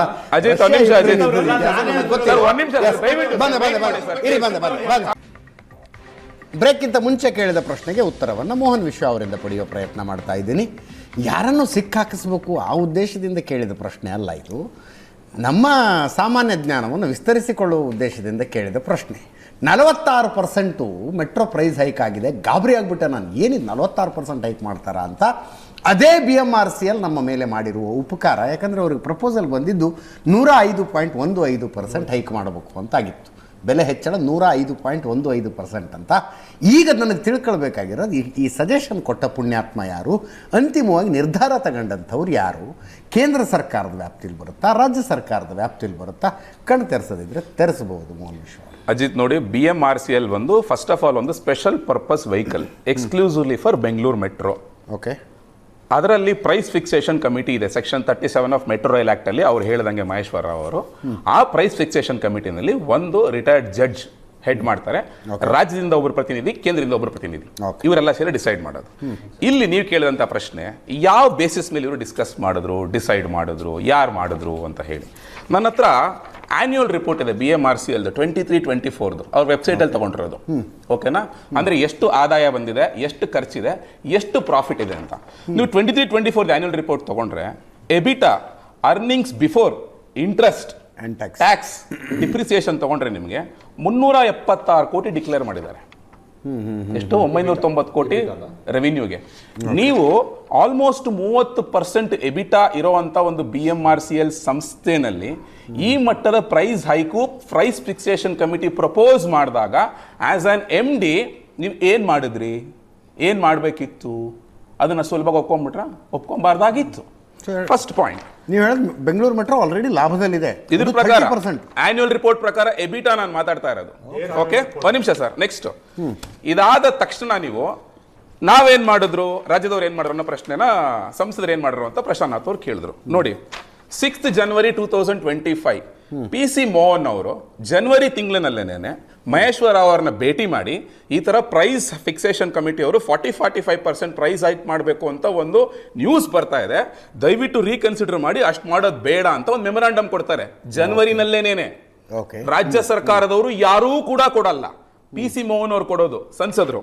ನೆಕ್ಸ್ಟ್, ಇದಾದ ನಂತರ 29th January ಇವರು ಕೊಟ್ಟಂತ ಮೆಮೊರಾಂಡಮ್ ಬೇಸಿಸ್ ಮೇಲೆ the Modi government has directed BMRCL to submit a comprehensive report before making any decision. ಕೇಂದ್ರದಿಂದ ಸೂಚನೆ ಬರುತ್ತೆ, ನೀವು ಇದನ್ನ ಇನ್ನೊಂದ್ಸಲಿ ರಿವಿಸಿಟ್ ಮಾಡಿ ಕಾಂಪ್ರಹೆನ್ಸಿವ್ ರಿಪೋರ್ಟ್ ಕೊಡಿ ಅಂತ ಹೇಳಿ. ಯಾವತ್ತು? 29th January 2025 PC ಮೋಹನ್ ಅವರು ಹೇಳಿರೋದು ಇದು. ಓಕೆ, ಕೇಂದ್ರದ ನಮ್ಮ ಬೆಂಗಳೂರು ಕೇಂದ್ರದ ಸಂಸದರು ಇವರು ಹೇಳಿದ ನಂತರ ಆ ಕಾಂಪ್ರಹೆನ್ಸಿವ್ ರಿಪೋರ್ಟ್ ರಿವೈಸ್ಡ್ ಎಲ್ಲೋಯ್ತು, ರೀಲುಕ್ ಮಾಡಬೇಕು ಅಂತ ಹೇಳಿದ್ರಲ್ಲ, ಎಲ್ಲೋಯ್ತು ಅದು? BMRC ಅದು ಮಾಡಲಿಲ್ಲ, ಬೇಸಿಕ್ ಮಾಡಿಲ್ಲ ಅಂತ ಮೇಲೆ ಪ್ರೈಸ್ ಹೈಕ್ ಇಂದ ಗೊತ್ತಾಗುತ್ತೆ. ಅದಾದ 2 ದಿವಸಕ್ಕೆ 1 ಫೆಬ್ರವರಿಯಿಂದ ಪ್ರೈಸ್ ಹೈಕ್ ಆಗುತ್ತೆ. ಆಗ PC ಮೋಹನ್ ಅವರು ಟ್ವೀಟ್ ಮಾಡ್ತಾರೆ, ನಾವ್ ಇಷ್ಟೆಲ್ಲ ಹೇಳಿ ನಾವು ಸಬ್ಮಿಷನ್ ಮಾಡಿದ್ರು ಸಹ ರೀಸಬ್ಮಿಟ್ ಮಾಡಿ ಅಂತ ಕೇಂದ್ರವರು ಹೇಳಿದ್ರು ಸಹ ಇವರು ಪ್ರೈಸ್ ಹೈಕ್ ಮಾಡಿದ್ರು ಅಂತ. ಅಲ್ಲಿ ಬರೋ ಪ್ರಶ್ನೆ, ಇಷ್ಟು ಹೇಳಿದ ಮೇಲೂ ಸಹ ನಾವು ಜವಾಬ್ದಾರಿಯುತ ಬಿಜೆಪಿ ಸರ್ಕಾರವಾಗಿ ಈ ಸ್ಪೆಷಲ್ ಪರ್ಪಸ್ ವೆಹಿಕಲ್ ನಲ್ಲಿ ಕೇಂದ್ರದ ಒಂದು ಷೇರು ಇರೋದ್ರಿಂದ ನಮ್ಮ ಸಂಸದರು ಧ್ವನಿ ಎತ್ತಿ ಈ ಮಟ್ಟದ ಒಂದು ಪ್ರೈಸ್ ರಿವಿಷನ್ ಬೇಡ ಅಂತ ಹೇಳಿದ್ರೂ ಸಹ ರಾಜ್ಯ ಸರ್ಕಾರ ಏನೂ ಮಾಡಲಿಲ್ಲ. ಅದಕ್ಕೆ ಕಾರಣ ಇದೆ. ಯಾಕಂತ ಹೇಳಿದ್ರೆ 2 ಸೆಪ್ಟೆಂಬರ್ 2024 ಸ್ಟೇಟ್ ಕ್ಯಾಬಿನೆಟ್ ಅಲ್ಲಿ ಮೆಟ್ರೋ ಫೇಸ್ 2ಗೆ BMRC ಯಲ್ಲೂ 9,919 ಕೋಟಿ ಫಂಡ್ಸ್ ಕೇಳುತ್ತೆ. 9,919 ಕೋಟಿ ಫಂಡ್ಸ್ ಕೇಳುತ್ತೆ. ಫಂಡ್ಸ್ ಕೇಳಿದಾಗ ಆ ಡಿಸಿಷನ್ ಅವರು ಡಿಸೆಂಬರ್ 6 ಕ್ಯಾಬಿನೆಟ್ ಅಲ್ಲಿ ಡೆಫರ್ ಮಾಡ್ಬಿಡ್ತಾರೆ. ಅವತ್ತೇನು ಡಿಸಿಷನ್ ತಗೊಳ್ಳೋದೇ ಇಲ್ಲ, ಏನೂ ಹೇಳೋದಿಲ್ಲ. ಏನಕ್ಕೆ ಅಂದ್ರೆ ರಾಜ್ಯ ಸರ್ಕಾರ ಹತ್ರ ಫಂಡ್ಸ್ ಇಲ್ಲ ಕೊಡೋದಿಕ್ಕೆ. ಯಾಕೆ ಅಂದ್ರೆ ಆಲ್ರೆಡಿ ಗೊತ್ತು ಏನಾಗಿದೆ ಅಂತ ಹೇಳಿ, ಬೆಲೆ ಏರಿಕೆಗಳು ಮಾಡ್ತಾ ಇದಾರೆ, ಸಾಲ ಹೆಚ್ಚಳ ಆಗಿದೆ, ಡೆವಲಪ್ಮೆಂಟ್ ಫಂಡ್ಸ್ ಇಲ್ಲ ಅಂತ ಇವ್ರು ರಾಜ್ಯ ಸರ್ಕಾರ ದುಡ್ಡು ಕೇಳಿದ್ರು ಕೊಡ್ತಾ ಇಲ್ಲ, ದುಡ್ಡನ್ನು ನಮಗೆ ನಾವೇ ಹೊಂದಿಸ್ಕೊಳ್ಳೋಣ ಅಂತ 46% ಹೈಕ್ ಮಾಡಿದ್ರು ಅಂತ. ಇದು ನೋಡಿದ್ರೆ ಏನ್ ಅನ್ಸುತ್ತೆ ಅಂತ ಹೇಳಿದ್ರೆ, ಬಿಕಾಸ್ ರಾಜ್ಯ ಸರ್ಕಾರ ದುಡ್ಡು ಹೊಂದಿಸೋದಕ್ಕೆ ಆಗ್ತಾ ಇಲ್ಲ, ದಿವಾಳಾಗಿರೋ ಕಾರಣ ಈ ಪ್ರೈಸ್ ಹೈಕ್ ನ BMRC ಯಲ್ಲಿ ಒಪ್ಕೊಂಡಂಗೆ ಕಾಣಿಸ್ತಾ ಇದೆ. ಹಾಗಂತ ಕೇಂದ್ರ ಸರ್ಕಾರ ಎಷ್ಟು ಫಂಡ್ ಕೊಟ್ಟಿದೆ BMRC ಗೆ ಹೇಳ್ತೀನಿ ಕೇಳಿ. 2009-10 3,400 ಕೋಟಿ, 2021 1,800 ಕೋಟಿ, 21-22 3,600 ಕೋಟಿ, 22-23 4,000 ಕೋಟಿ, 23-24 3,600 ಕೋಟಿ, 24-25 ಅಲ್ಲಿ BMRC ಅಲ್ಲಿ ಕೇಳಿದ್ದು 1,717 ಕೋಟಿ, ಎಕ್ಸಾಕ್ಟ್ ಸೇಮ್ ಅಮೌಂಟ್ ಕೊಟ್ಟಿದೆ. ಸೊ ಕೇಂದ್ರ ತನ್ನ ಜವಾಬ್ದಾರಿಯನ್ನ ಪರ್ಫೆಕ್ಟ್ ಆಗಿ ನಿಭಾಯಿಸಿದೆ. ಫಂಡ್ಸ್ ಕೊಡೋದಾಗಬಹುದು ಅಥವಾ ಪ್ರೈಸ್ ವೈಕ್ ವಿಚಾರದಲ್ಲಿ ಮತ್ತೆ ರಿವಿಸಿಟ್ ಮಾಡಿ. ಈ ತರ ನೀವು ಒಂದು ಪ್ರಾಫಿಟ್ ನೋಡಿ, 3-fold ರೈಸ್ ಅಂತ ಪ್ರಾಫಿಟ್ ಇದು ಡೆಕ್ಕನ್ ಹೆರಾಲ್ಡ್ ಅಲ್ಲಿ ಬಂದಿದ್ದು ಲಾಸ್ಟ್ ಇಯರ್. ಇದು 23-24 ಹೇಳ್ತಿರೋದು ನಾನು. 24-25 ಇನ್ನೂ ಒಂದು ತಿಂಗಳಿದೆ, ಪ್ರಾಫಿಟ್ ಇನ್ನೂ ಜಾಸ್ತಿ ಆಗಿದ್ರು ಆಗಿರ್ಬೋದು, ಹೇಳಕ್ ಆಗೋದಿಲ್ಲ ಲಿಟ್ರಲಿ. ಸೊ ಈ ತರ ಇದ್ರೂ ಸಹ ನೀವು ಯಾಕೆ ಪ್ರೈಸ್ ಹೈಕ್ ಮಾಡ್ತಾ ಇದ್ದೀರಾ, ರಿವಿಸಿಟ್ ಮಾಡಿ, ರೀಸಬ್ಮಿಟ್ ಮಾಡಿ ಅಂತ ಕೇಂದ್ರ ಸರ್ಕಾರ ಹೇಳಿದ ಮೇಲೂ ಸಹ ಇವರು ಯಾರ ಸೂಚನೆ ಮೇಲೆ ಮಾಡಿದ್ದಾರೆ? ನಮ್ಮ DCM DK Shivakumar Bengaluru in charge ಅವ್ರದೇ ತಾನೆ. ಇವರು ಎಸ್ಸಲ್ಲಿ ಹೋಗಿ ಇದೇ BMRC MD ನ ಮೀಟ್ ಮಾಡಿದ್ದಾರೆ. ಮೀಟ್ ಮಾಡಿ ಈಗ PC ಮೋಹನ್ ಅವ್ರು ಮಾಡಿದಂತ ಕೆಲಸ ಮಾಡಿದ್ದಾರೆ. ಅವರು ಈ ರೀತಿ ಸಮಸ್ಯೆ ಆಗಿದೆ, ನೀವು ಪ್ರೈಸ್ ಹೈಕ್ ಮಾಡಬೇಡಿ, ಎಲ್ಲಿ ಪ್ರೈಸ್ ಫಿಕ್ಸೇಷನ್ ಕಮಿಟಿ ಕೊಟ್ಟರು ಅಂತ ರಿಪೋರ್ಟ್ ಕೊಡಿ, ಏನಿದೆ ಅದ್ರಲ್ಲಿ ನೋಡೋಣ, ಏನಕ್ಕೆ 105% ಆಗಿದೆ, ಏನಕ್ಕೆ 46% ಆಗಿದೆ, ಯಾರು ಕೇಳಿದ್ದಾರೆ? ಕೇಳಿಲ್ಲ. ಕೇಳಿರೋದಿಲ್ಲ ಬಿಜೆಪಿ ಸಂಸದರು ಅಷ್ಟೇ. ಕೇಂದ್ರ ಸರ್ಕಾರ ತನ್ನ ಜವಾಬ್ದಾರಿನ ಕರೆಕ್ಟ್ ಆಗಿ ಮಾಡಿದೆ, ರಾಜ್ಯ ಸರ್ಕಾರ ಏನೂ ಮಾಡಿಲ್ಲ. ಇವತ್ತು ಜನಗಳು ಮೋಹನ್ ವಿಶ್ವ ಅವರು ಆಡಿದ ಮಾತುಗಳಿಂದ ನನಗೊಂದು ಅಂದಾಜು ಬಂದಿರೋದೇನು ಅಂದ್ರೆ, ಒಂದು ಕಮಿಟಿ ಇದೆ, ಆ ಕಮಿಟಿ ಯಾರ ನಿಯಂತ್ರಣದಲ್ಲೂ ಇಲ್ಲ. ಆ ಕಮಿಟಿ ಎದುರಿಗೆ ಕೇಂದ್ರ ಸರ್ಕಾರ ಆಗಲಿ ರಾಜ್ಯ ಸರ್ಕಾರ ಆಗಲಿ ಮನವಿ ಮಾಡಿಕೊಳ್ಳಬಹುದೇ ಹೊರತು ಆದೇಶ ಮಾಡೋದಕ್ಕಾಗೋದಿಲ್ಲ. This is what I have understood. Devaraj ಅವರು ಕರೆಕ್ಟಾ? ಸರ್ ಈಗ ಏನಾಗಿದೆ, ಮೋಹನ್ ವಿಶ್ವ ಅವರು ಕಂಪ್ಲೀಟ್ ರಾಜಕೀಯ ಉತ್ತರವನ್ನು ಸಹ ಕೊಟ್ಟರು, ಸ್ಟಾಟಿಸ್ಟಿಕ್ಸ್ ಸಹ ಕೊಟ್ಟಿದ್ದಾರೆ. 100% ರೂಪಾಯಿ ಅದಷ್ಟು ಸಹ ಸತ್ಯ ಆಗಿದೆ. ಈಗ ಇದಕ್ಕೆ ಮುಖ್ಯವಾಗಿ 4 ಕಾರಣ ಇದೆ ಸರ್. ಆ್ಯಕ್ಚುಲಿಗೆ ಅದನ್ನು ಯಾರೂ ಸಹ ಗಮನಿಸ್ತಾ ಇಲ್ಲ ಇವತ್ತು ರಾಜ್ಯದಲ್ಲಿ. ಅದು ಬಂದಿರೋ ದುರಂತ ಇವತ್ತು ಸರ್. ಇದು ನಮಗೆ ಮೆಟ್ರೋ ಅಂತಕ್ಕಂಥದ್ದು ಸಮುದಾಯ ಸಾರಿಗೆ. ಇದು ಸಮುದಾಯ ಸಾರಿಗೆ ಇಂತಿಷ್ಟೇ ಪರ್ಸೆಂಟೇಜ್ ಲಾಭ ಮಾಡಬೇಕು ಅಂತಕ್ಕಂಥದ್ದು ಎಲ್ಲೂ ಇಲ್ಲ. ಆ್ಯಕ್ಚುಲಿಗೆ ಲಾಭ ಮಾಡ್ದೇನೆ ನಷ್ಟನೂ ಮಾಡ್ಕೊಳ್ದೇನೆ ಸಂಸ್ಥೆ ನಡೆಸೋರು ಸಾಕು ಅಂತಕ್ಕಂಥದ್ದೇ ಆ ಸಂಸ್ಥೆಯ ನಿಜವಾದ ಉದ್ದೇಶ. ನಾವು ಹಿಂದೆ ಒಂದು ಸಲ ಶ್ರೀಯುತ ರಾಮಲಿಂಗಾರೆಡ್ಡಿ ಅವರು ಇದ್ದಾಗ KSRTC ಬಸ್ಸನ್ನು ಫೇರ್ ಇನ್ಕ್ರೀಸ್ ಮಾಡಿದಾಗ ನಾವು ಹೋರಾಟ ಮಾಡಿದ್ವಿ, ಕರೆದು ನಾವು ಮಾತಾಡಿದ್ವಿ, ಅವ್ರಿಗೆ ಹೇಳಿದ್ವಿ, ಸರ್ ಸಮುದಾಯ ಸಾರಿಗೆನ ನೀವು ಈ ರೀತಿ ಇನ್ಕ್ರೀಸ್ ಮಾಡಿದ್ರೆ ಗತಿ ಹೇಗೆ, ಸಾಮಾನ್ಯ ಜನರ ಪಾಡೇನು ಅಂತ. ತಕ್ಷಣವೇ ಅವರು ವಾಪಸ್ ತೊಗೊಂಡಿದ್ರು ಅವಾಗ. ಈಗ ಅಂಥದ್ದೇ ಒಂದು ಗುರುತರವಾದಂಥ ಜವಾಬ್ದಾರಿಯುತವಾದ ನಡೆ ಸರ್ಕಾರದಿಂದ ಬೇಕಾಗಿತ್ತು ಸರ್. ಈಗ 4 ಮುಖ್ಯ ಅಂಶಗಳನ್ನು ನೀವು ಗಮನಕ್ಕೆ ತರ್ತೀನಿ ಸರ್. ಈಗಾಗಲೇ ಏನಾಗಿದೆ, ಮೆಟ್ರೋದಲ್ಲಿ ಇವತ್ತು ಈ ಪರಿಷ್ಕರಣೆ ಯಾಕೆ ಮಾಡ್ತೀರಿ ಅಂತ 2017ರಲ್ಲಿ ಮಾಡಿದ್ರು. 2017ರಲ್ಲಿ ಮಾಡಿದಂಥ ಸಂದರ್ಭದಲ್ಲಿ ಯಾವುದೇ ಕಾರಣಕ್ಕೂ ಯಾವುದೇ ಸಮಿತಿ ಮಾಡಿರಲಿಲ್ಲ. ಇದೊಂದು ಸತ್ಯ ಗಮನಿಸಬೇಕು ನಾವು. ಏಕಾಏಕಿ 15% ಮಾಡ್ತಾರೆ ಸರ್ ಅವತ್ತು. ಇವತ್ತು ಮಾಡಿರೋದು ಈಗಾಗಲೇ ನೀವು ಹೇಳಿದಾಗೆ 45ರಿಂದ 120%ವರೆಗೂ ಆಗಿದೆ. 120 ಪ್ಲಸ್ 15 ಸೇರಿಸ್ಕೊಂಡ್ರೆ ಕೇವಲ 10 ವರ್ಷದಲ್ಲಿ ನೀವು 135% ಜಾಸ್ತಿ ಮಾಡಿದ್ರಿ. 10 ವರ್ಷದಲ್ಲಿ ನೀವು ಮಾಡಿರ್ತಕ್ಕಂಥದ್ದು 135%. ನಾನು ಈ ವರ್ಷದ ಗರಿಷ್ಠ ತಗೊಂಡು ಕಳೆದ ಸಾರಿಗೆ 15% ತಗೊಂಡು ನಾನು ಹೇಳ್ತಿರ್ತಕ್ಕಂಥದ್ದು. ಸೊ ಅಲ್ಲಿಗೆ ಕಂಪ್ಲೀಟ್ ಮಾಡ್ತೀನಿ ಸರ್, ದಯವಿಟ್ಟು ಇಂಟರ್ವ್ಯೂ ಆಗಬೇಡಿ ಸರ್. ಇಷ್ಟು ಆಯ್ತು ಸರ್. ಈಗ 4 ಫ್ಯಾಕ್ಟರ್ಸ್ ನಿಮ್ಗೆ ಗಮನಕ್ಕೆ ತರ್ತೀನಿ.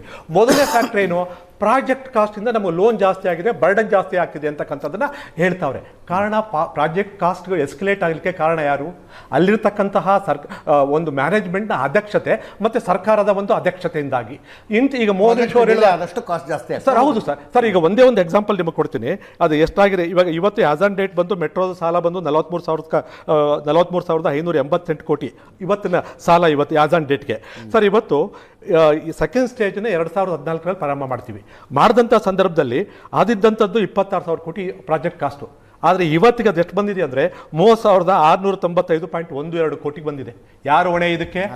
ನಾವು ಹೊಣೆನ ಸರ್. ಇವತ್ತು ಸರ್ ಬೆಂಗಳೂರಿನ ಮಹಾನಗರದ ಜನತೆ ಅವ್ರ ಆಸ್ತಿ ಕಳ್ಕೊಂಡವ್ರೆ, ಅವ್ರ ಬದುಕು ಕಳ್ಕೊಂಡವ್ರೆ, ಅವ್ರ ಉದ್ಯೋಗ ಕಳ್ಕೊಂಡವ್ರೆ, ಧೂಳು ಕುಡ್ದವ್ರೆ, ಟ್ರಾಫಿಕ್ ಅನುಭವಿಸವ್ರೆ. ಇಷ್ಟೆಲ್ಲ ಯಾತನೆ ಮಾಡಿಕೊಂಡು ನಾವು ತ್ಯಾಗ ಮಾಡಿ ಇವತ್ತೊಂದು ದಿವಸ ಮೆಟ್ರೋ ತಂದಿರೋದು ಬೆಂಗಳೂರು ನಗರಕ್ಕೆ. ಯಾವನೊಬ್ಬ ಕುಳಿತುಕೊಂಡು MD ಇವತ್ತು ಅಯೋಗ್ಯತನದಿಂದ ಮಾತಾಡ್ತಾರಲ್ಲ, ಎಷ್ಟು ನೋವಾಗುತ್ತೆ ಹೇಳಿ ನೋಡೋಣ. ಆಟೋಗಿಂತ ಕಡಿಮೆ ಅಂತಕ್ಕಂತಹ ಅಸೂಕ್ಷ್ಮವಾದಂಥ ಉತ್ತರ ಕೊಡ್ತಾರಲ್ಲ, ನಾಚಿಕೆ ಆಗಲ್ವಾ ಆ ಹುದ್ದೆಗೆ ಅವ್ರಿಗೆ? ಸರ್ ಖಂಡಿತವಾಗಿ ನೋವಿದ್ದೆ ಹೇಳ್ತೀನಿ ಸರ್. ಇದು ಖಂಡಿತವಾಗಿ ಆ ಹುದ್ದೆಗೆ ಘನತೆ ತರ್ತಕ್ಕಂಥ ನಡೆಯಲ್ಲ ಆ ವ್ಯಕ್ತಿದು. ಸರ್ ಆಟೋದಿಂದ ಕಡಿಮೆ ಆಗಿದೆಯಲ್ಲ ಅಂತ ಸರ್, ಆಟೋದಿಂದ ಕಡಿಮೆ ಆಗಿದೆ ಅಂತಕ್ಕಂಥ ಅಸೂಕ್ಷ್ಮತೆಯ ಒಂದು ಉತ್ತರ ಕೊಡ್ತಾರಲ್ಲ, ಆ ಅವಿವೇಕತನದ ಉತ್ತರನ ನಾವು ಇಷ್ಟೆಲ್ಲ ತ್ಯಾಗ ಮಾಡಿ ಪಡಿಬೇಕಾಗಿತ್ತ ಸರ್? ಒಂದಾಯ್ತು. ಮೊದಲೇ ಫ್ಯಾಕ್ಟ್ರು ನಿಮಗೆ ಲೋನ್ ಹೇಳ್ತಾರೆ ಸರ್, ಇದು ಒಂದ್ ಕಡೆ ಇಟ್ಕೊಳ್ಳಿ. ಈಗ ನಮಗೇನಾಗುತ್ತೆ ಸರ್, ನೆಟ್ವರ್ಕ್ ಇನ್ಕ್ರೀಸ್ ಆದಂಗೆಲ್ಲ ನಮಗೆ ಲಾಸ್ ಕಡಿಮೆ ಆಗುತ್ತೆ ಸರ್. ಮೊದಲು ಲಾಸ್ ಇದ್ದಿದ್ದು ನಿಮಗೆ ಗಮನಕ್ಕೆ ತರ್ತೀನಿ, 476 ಕೋಟಿ ಇದು ಲಾಸ್ ಇತ್ತು ನಮ್ಮದು. ಅದು ಇವತ್ತಿಗೆ ನೆಕ್ಸ್ಟ್ ಇಯರ್ಗೆ ಏನಾಗುತ್ತೆ 341 ಕೋಟಿ ಬರುತ್ತೆ. ಇನ್ನು ನೆಕ್ಸ್ಟ್ ಇಯರ್ಗೆ ನೆಟ್ವರ್ಕ್ ಜಾಸ್ತಿ ಆದಂಗೆ, ಜಾಲ ಜಾಸ್ತಿ ಆದಂಗೆಲ್ಲ ನಷ್ಟ ಕಡಿಮೆ ಆಗ್ತಾ ಬರ್ತದೆ. ಈ ಒಂದು ಸಂಸ್ಥೆಗೆ ಈ ಅಮೌಂಟ್ ದೊಡ್ಡದಲ್ಲ ಸರ್. ಇದು ನಮ್ಮ ಮೇಲೆ ಬರೆ ಎಳೆಯುವ ಅಗತ್ಯ ಇಲ್ಲ. ಕೇವಲ 12 ವರ್ಷದಲ್ಲಿ ನೀವು 135% ಪ್ರಪಂಚದಲ್ಲಿ ಯಾವ್ದಾರ ದೇಶದಲ್ಲಿ ಇದೆಯಾ ಸರ್ ಈ ರೀತಿ ಒಂದು ನಡೆ? ಒಂದಾಯ್ತು ಸರ್. ಎರಡನೇ ಇಂಪಾರ್ಟೆಂಟ್ ಫ್ಯಾಕ್ಟರ್ ನಿಮಗೆ ಗಮನಕ್ಕೆ ತರ್ತೇನೆ ಸರ್. ಇವತ್ತು ಮೆಟ್ರೋ ಕಾಸ್ಟನ್ನು ಜಾಸ್ತಿ ಮಾಡಲಿಕ್ಕೆ ಮೇಜರ್ ಕಾಂಟ್ರಿಬ್ಯೂಷನ್ಸ್ ಹೆಂಗೆ ಗೊತ್ತಾ sir? Electricity bill last year ಜಾಸ್ತಿ ಆಯಿತು, ತಡ್ಕೊಳ್ಳಿಕ್ಕೆ ಆಗದೆ ಇರುವಂಥ ಬಿಲ್ಲು. ಇವತ್ತು ಅದಕ್ಕೆ ಕಾರಣ ಯಾರು? ನಮ್ಮ ರಾಜ್ಯ ಸರ್ಕಾರ. ಇವತ್ತು ಸರ್ ಕಂಪ್ಲೀಟ್ ಮಾಡ್ತೀನಿ, ಲೆಟ್ ಮಿ ಕಂಪ್ಲೀಟ್. ಇವತ್ತು ಸರ್ ಮೊದಲು ಸಬ್ಸಿಡಿ ಕೊಡ್ತಾ ಇದ್ರು, ಇವತ್ತು ಯಾಕೆ ಕೊಡ್ತಾ ಇಲ್ಲ?